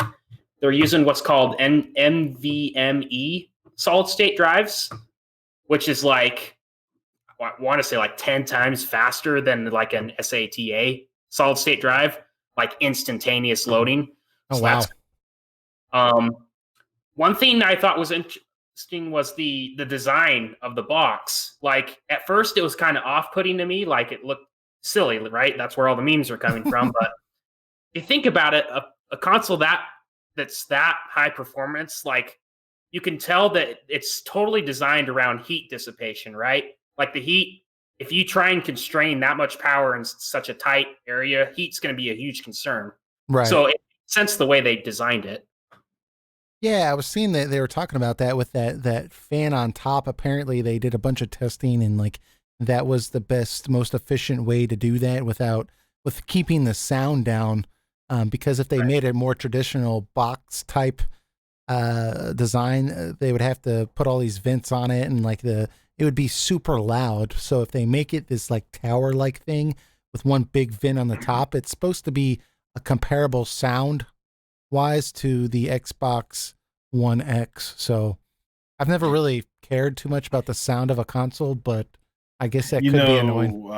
If your worst criticism that people give you is that your new console looks like a fridge, then like compared to the criticism they got in 2013, this is like they get out of this clean. At least I believe they did say that you can lay it on its side. So if it, like space on your entertainment center is an issue, just They let did, it yeah. aside, even though it may look kind of silly. Yeah. Yeah, similar to the Wii. Yeah, right. Like Yeah. the Wii looks a lot better standing up, but you can technically put it down. Yeah. Yeah. I'm just curious what the price is going to be. We're still waiting on that for me to really start thinking about this, but I'm going to predict 500. So what we know is that this is a Series X, right? So it's been kind of rumored that and they've actually kind of acknowledged it a little bit, that there's going to be a Series X or a Series whatever, that's their most advanced console.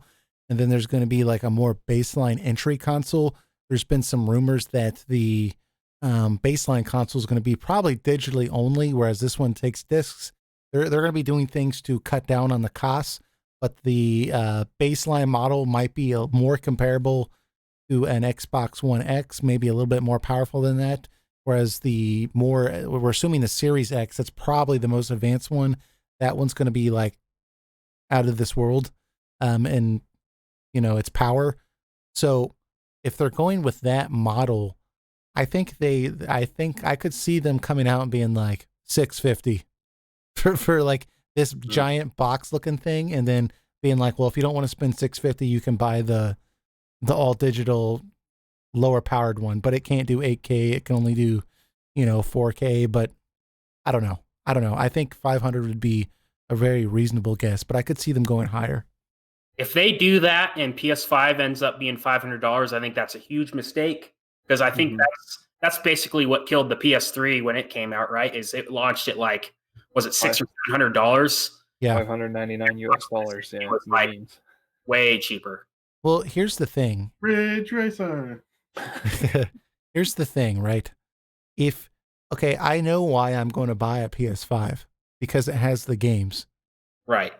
If Microsoft needs to sell me on why I'm going to buy an Xbox Series X, and if what the case they're trying to make is, well, because it's so powerful, then you also need to make the case to me why I shouldn't just take that $500 and update my PC. Right. Here's the thing with that is, like, if you're like someone who doesn't have like a high end PC and can't like afford like probably the over $1,000 that you might have to pay to make something comparable to the new Xbox, then like maybe it's just better off just paying 500 for Xbox. The problem with Microsoft, it's a weird place with Microsoft right now, because they want to put all their exclusive first party titles on PC also. So like you do have the choice of PC or the Xbox. So now it kind of comes off kind of like a Steam machine is. Right. And now you have this option for it, but it's like what's the real draw, and what can you get from this Xbox that you can't get from the PC? Yeah. Like, why would someone pick one over the other? And I think pricing is probably the only real justification, but even then, like, I don't think that's a huge concern with a lot of people.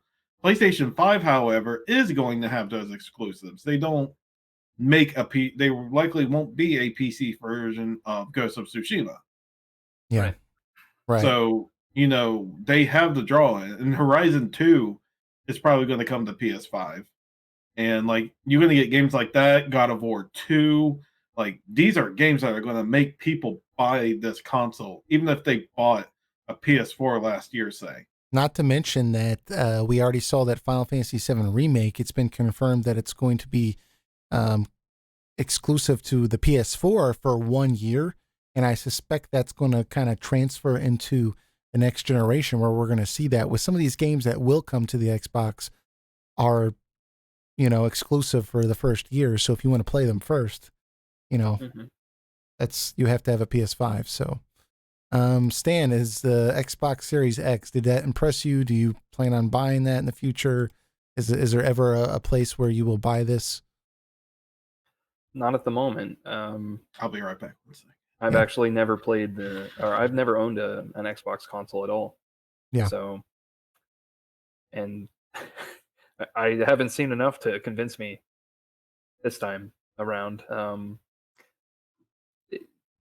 Regarding the announcement, it was yeah, it was really strange. A strange choice, right? To unveil your new console basically as a tease. Because like Eric was saying, it was like 5 minutes or less where they kind of, they had a little intro video teasing it, and then they showed the console, and then they had a few more words, and then they showed Hellblade, and that was it. And it's like, don't you want your console to like? Don't you want that to be like an event? Usually, Right. they either show it at E3 for the first time, or like Sony and Nintendo had their own events. Like when Sony showed off the PS4, right? They had like a reveal event, and they showed kind of like tech demos, and Nintendo with the Switch, I remember, had like its own presentation that they had where they announced games for it coming out and kind of showed how the Joy-Cons would work and everything. Like, I wonder if they got they're probably have a decent idea of what the PS5's aiming the cost, just a window, and I think that maybe they thought, okay, we'll go ahead and get this expensive thing announced. We're not going to say the price, but we're gonna put it out there, get it on people's mind, and then that way, when the PS5 officially unveils, maybe at E3, where you actually see a price, they can come in and say, okay, yeah, well, here's our base model Xbox Series, and it's $100 less. maybe. They're gonna try Yeah, to. maybe they just want it on people's mind around the holidays this year, even though it's not coming till next Yeah, year. remember, don't buy our Xbox for Christmas. Yeah, exactly, right? Because the better one's coming next year. Mhm. Yeah. So let's not drag this out too long. We got the PS5.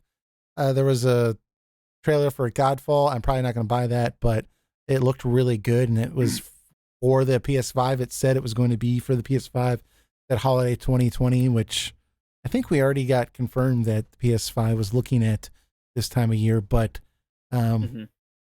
yeah, so both the PS5 and the Xbox Series X made some kind of showing at the Game Awards. So This is technically the first time PS5 has officially been mentioned, which is a really odd place to do it. yeah, And Well, I I'm think kind of surprised Sony let them announce that. Like, you could have just said this is an upcoming title for PlayStation, and you could have just mentioned later it's PS5. Like, I can imagine Sony being like, no, we're definitely announcing it first. So I don't even know if that was intentional or not. Because even Jeff Keighley was like, oh well, I guess you kind of noticed something there on the bottom. I guess I won't go any further into it, but you all have eyes and most of you can read, so you know what it is. I thought they did mention it in the one of those Wired articles that it was yeah, officially going to be called PS5. right. I remember I could be seeing wrong, but something that they were aiming yeah, for this time of the year, but I Why don't know. break tradition? It's so simple. PlayStation 5, it's the next one. Go get it. yep. Yeah. See, No Wii U.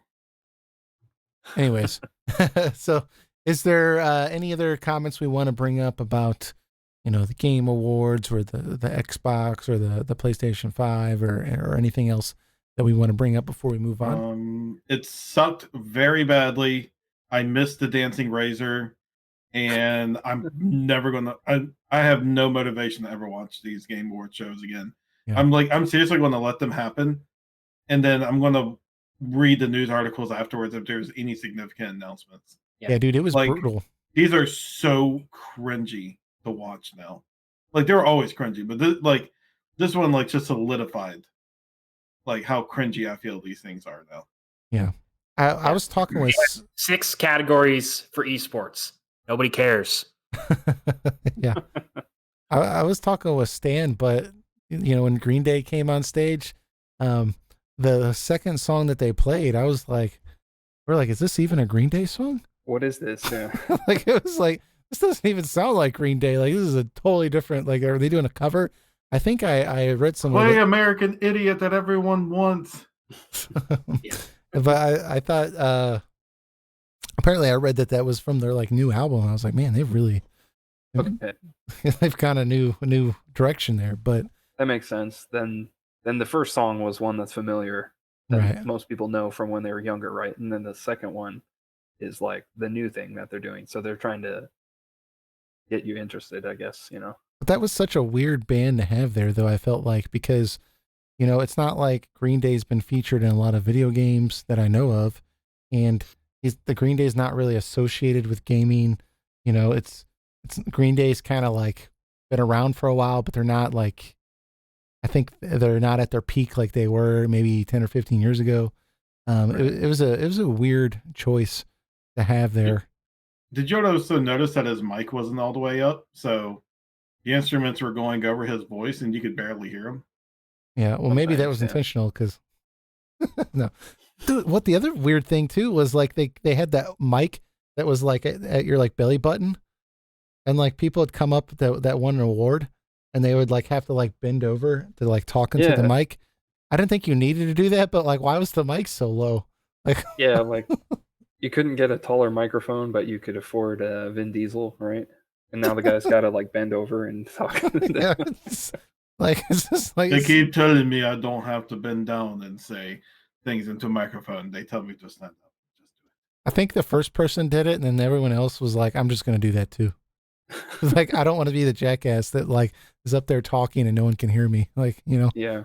So He probably got paid a little extra to flex his pecs as he's leaning down. it's just like, "Ugh." Is it me or does Vin Diesel look unnaturally strong looking?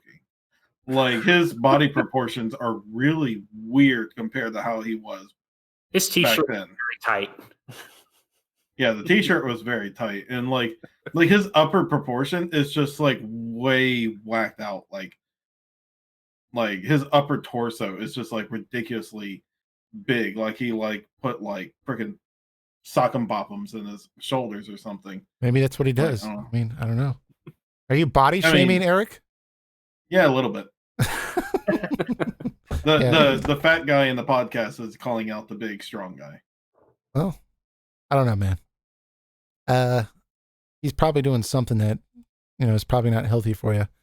I would assume steroids or something, but I'll just say that because like he looked really good in the mid 2000s, and I mean he doesn't look awful, but like something about his like tone, his muscles seems really unnatural and off looking. yeah. Anyways, I agree with you there. I think that is I think he's trying to hold on to his youth, right? He's getting up there in age, but he's still trying to be the swole tough guy. He's got a few more Fast and Furious movies to make. You also notice how she called Tekken. She was like, "Remember that night we were having so much fun playing Tekken?" It was so funny. Yeah. Like we also love the video games. Yeah, it was pretty cringy. If they can restrict this show down to maybe an hour or so next time and just really focus on certain things, I think it would be a lot better. But let's go ahead and move on to this Witcher trailer. This is going to be more of a quick hit. We're not going to like really dwell on this too much, but there was another final trailer for The Witcher that came out, as well as these various character trailers for Geralt, Ciri, and Yennefer. And I highly suggest you go watch the trailer as well as these character trailers, because they really give a good synopsis of why these characters are in this show and like what's going to be their background story. However, I will throw out there that if you don't want that stuff spoiled, I would kind of steer away from that, because it is kind of spoiler-ish. I think when I watched it, I was like, man, I can't believe they're telling us all this. But that's kind of our tone here, where we don't want to, at least I don't want to like be going through this trailer frame by frame and being like, oh, this is when this happened. This is when that happened, because I don't want to spoil a show. But what I will say is that the show's coming out on Friday. It's 8 episodes. I'm planning on watching it. And I think that everything I've seen thus far has won me over. I think this is going to be a really good show. I like that they're including different elements from the game, even though it's based on the books.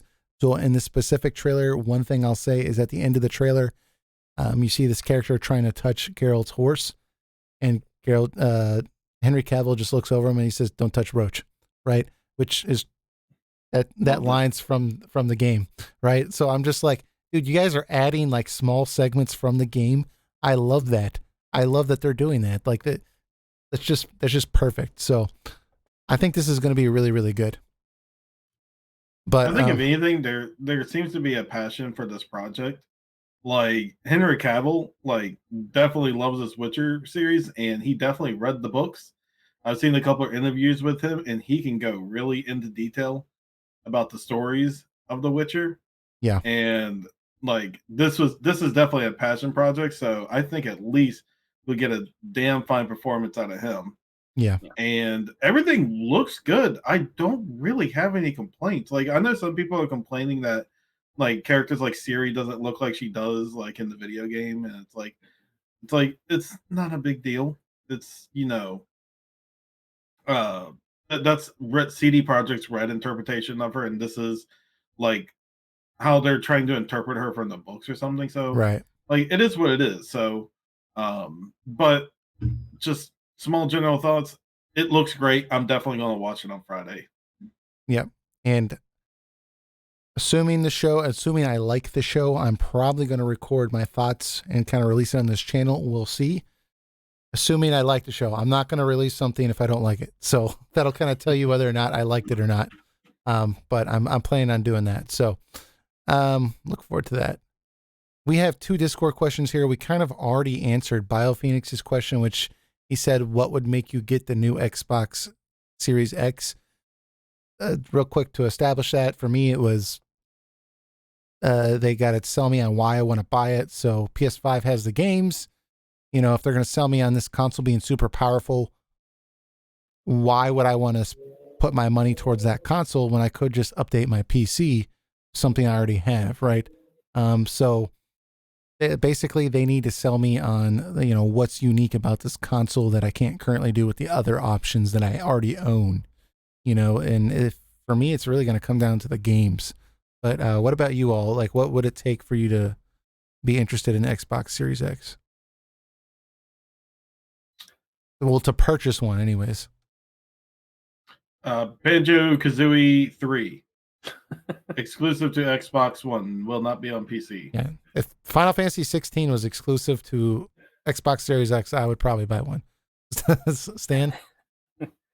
Well, yeah, if there's like a big exclusive, then maybe. But one thing I guess would be their depending on how in depth their Xbox Game Pass is for the new console, right? Because they have that that Game Pass, which you can get.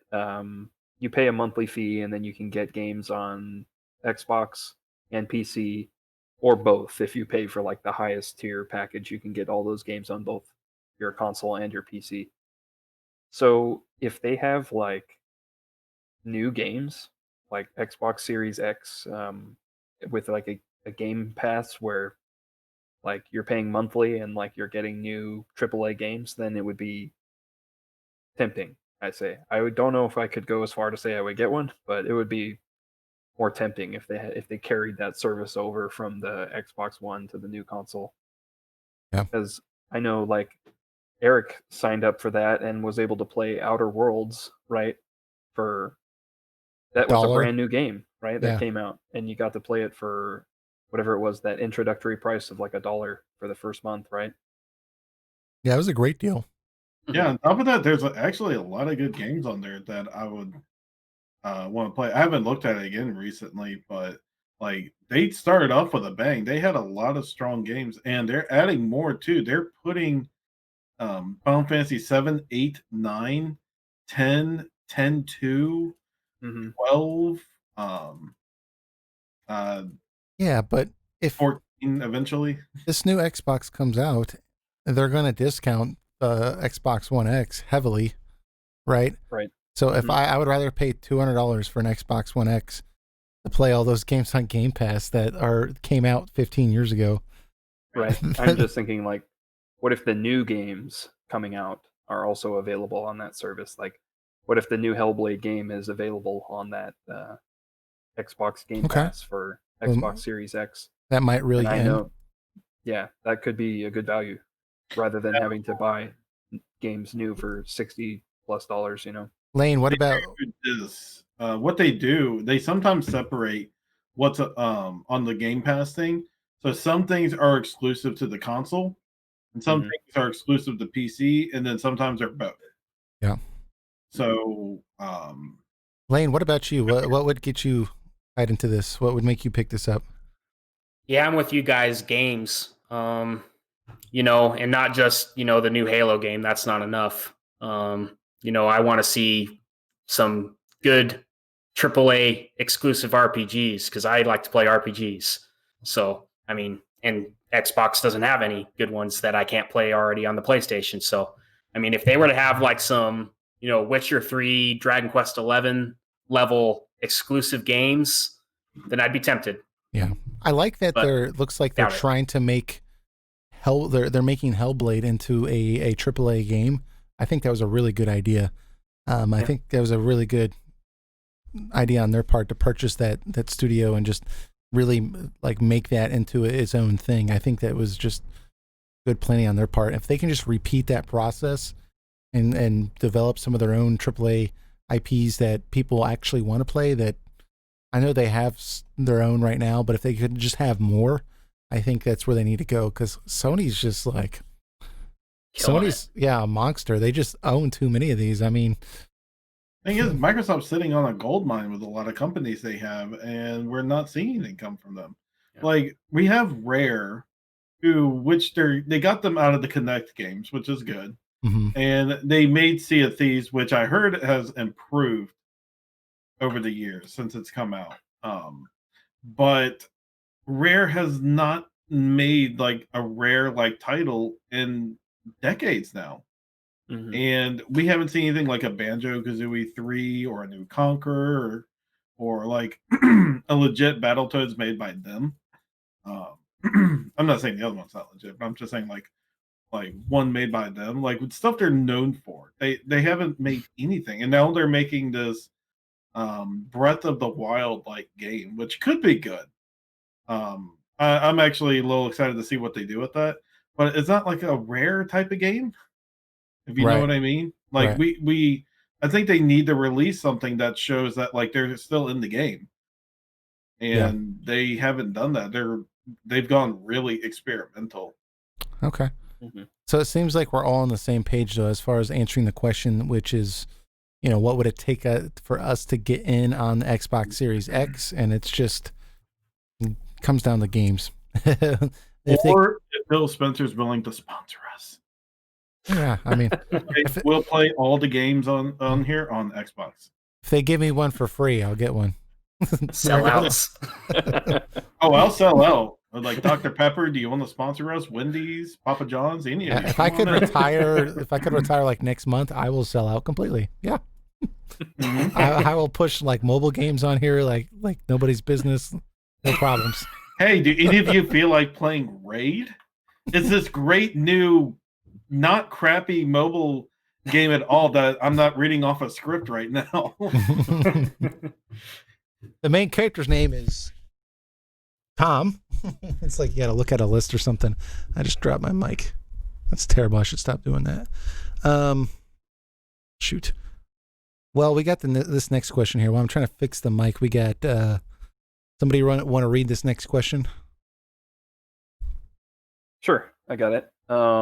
It's technically the question above it. I kind of skipped it. Yeah, so it was from Demesiles is how we believe it's pronounced. That may be wrong, but she asks, with the holiday sales upon us, has there ever been a game you wouldn't have bothered with except when you got it at a great bargain?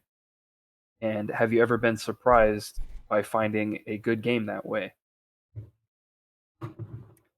So who wants I have to start a us game off? Yeah. recently that kind of fits this. I played it through with my friend.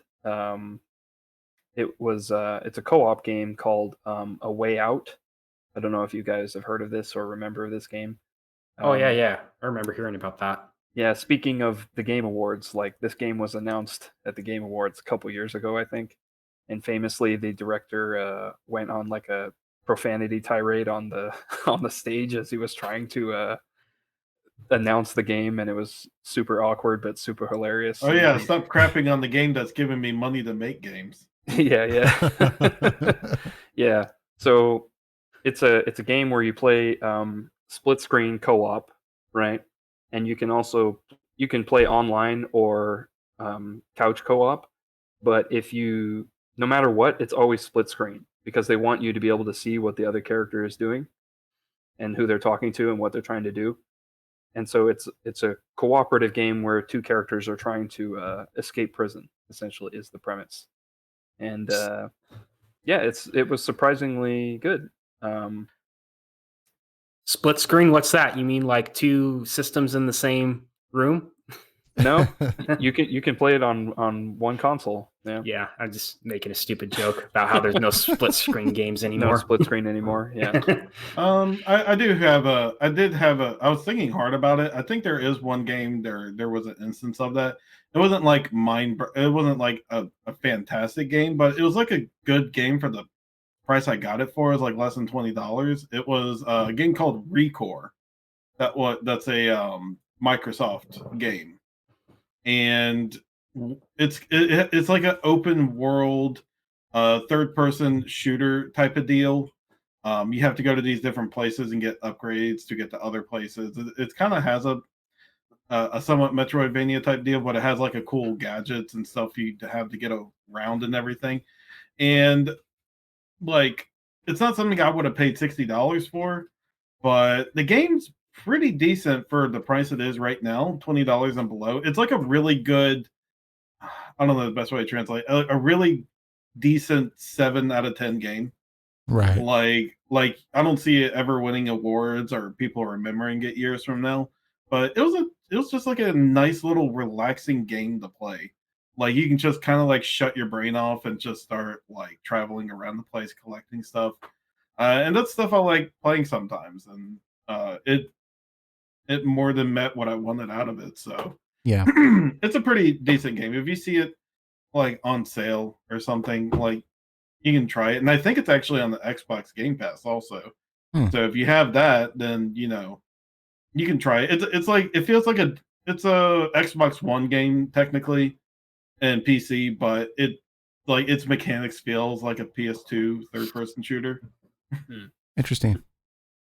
Well, I was trying to think about this game too, or this question, and what game would what game did I get a great bargain for? And I wasn't really sure about it, but I thought, okay, it's on sale, holiday season. I'm gonna try it out and see what happens. I've got kind of an odd game that I'm gonna mention here, and this is actually an RPG Maker game. Okay, but I bought it on Steam. It's called Forever Home. And right now, it's even cheaper than I paid for it. It's $1.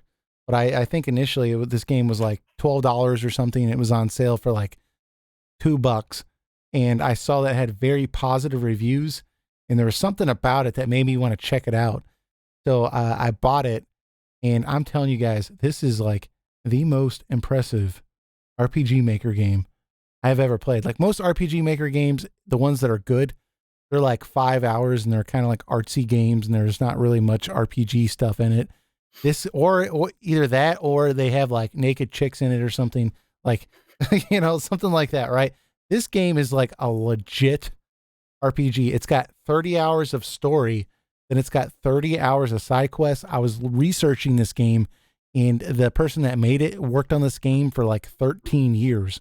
Like it's crazy how long they worked on this, but the story is just like, I could not believe how good this RPG Maker story is. And on top of that, like the combat is totally ripped from Final Fantasy VII, but I love it. Like it's got the whole like materia type deal to it. And like you learn all this stuff and it's got like action based combat when you're outside of it, where you can do certain like spells to like hit switches on the other side of the room and stuff. And I mean, dude, it's just impressive. It's got like story sequences where it makes me like stop and think like, wow, I didn't know the RPG Maker could even do this. Like, and I've already mentioned it, but I'm just going to reemphasize the story in this game is just like really, really good. Like I couldn't, dude, it was like crack for me. I couldn't stop playing it. Like I was just like, I cannot believe that I can't stop playing this RPG Maker game. Like usually I can only play those games for like a minute and a half. Like this game, like full McCoy, like the whole way. Like I didn't even care that I was playing on keyboard. Like it was really good.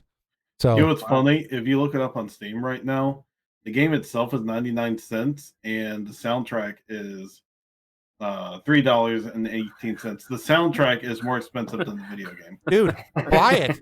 You guys will not be displeased at all. It is such a good game, man. Like I was just like, Switchport win.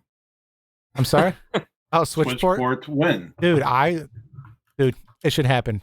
Pixel Blade. What did you games, say the name of this game was? Forever Home. Okay. Like this person put like some work into it. Like it is just an impressive game. So, that's a game that really impressed me that I did not expect at all. That was a great bargain. But who has not gone yet? Me. So the one that came to mind for me, I mean, I don't really buy very many games at full price anyway, but one game that I got for free, actually, when I bought my Xbox One, it came with Assassin's Creed Black Flag and Assassin's Creed Unity. And normally I had played the first Assassin's Creed game, which I thought was okay, but I didn't really like enough that I wanted to play all the rest of them. So I probably would have never played these games. Unity was not that great, but Assassin's Creed Black Flag was awesome. It's like the ultimate pirate game that I've been wanting all my life. Yeah. So I was really glad that I got that game for free. Otherwise, I probably would have never even tried it. Yeah. That is like my second favorite Assassin's Creed game. My favorite one's AC2. Okay.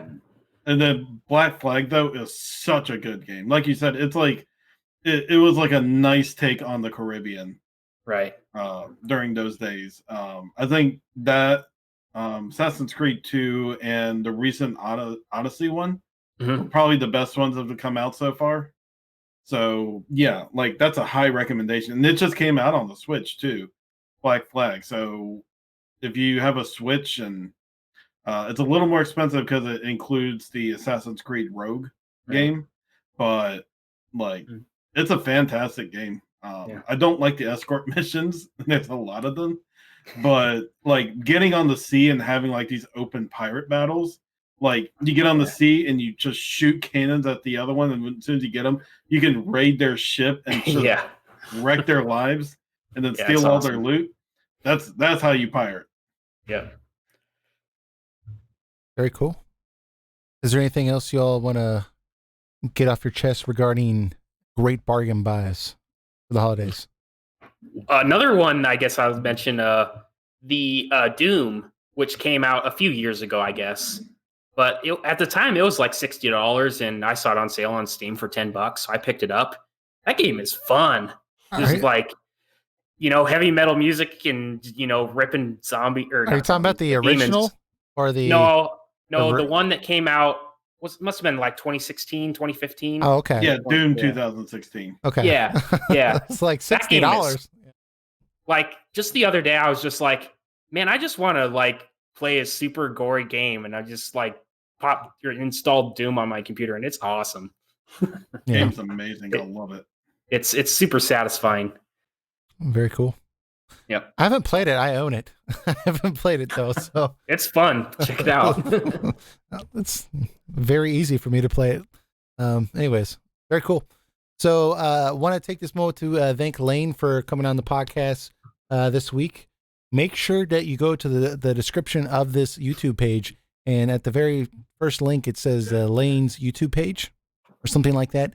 Click on that link, go to his YouTube page and subscribe, because he's putting out videos like on a regular basis with game pickups and game reviews and that type of thing. So make sure you go check it out. It's called Laneator. How do you spell that? LANEANATOR, I think. Just click on the link. Click on the link. Check it out. But anyways, next week we'll be having another podcast, and we're going to try to do our games for the entire decade that we want to rank them, like best game of 2010, etc. For RPGs. So that's going to be probably a longer episode. What may postpone that is, if there's another 7 remake trailer and it's pretty good, we might postpone that episode till the next one. But we'll see. But other than that, I guess we'll check you all out next week. So thanks, guys. All right, take care. See you next time.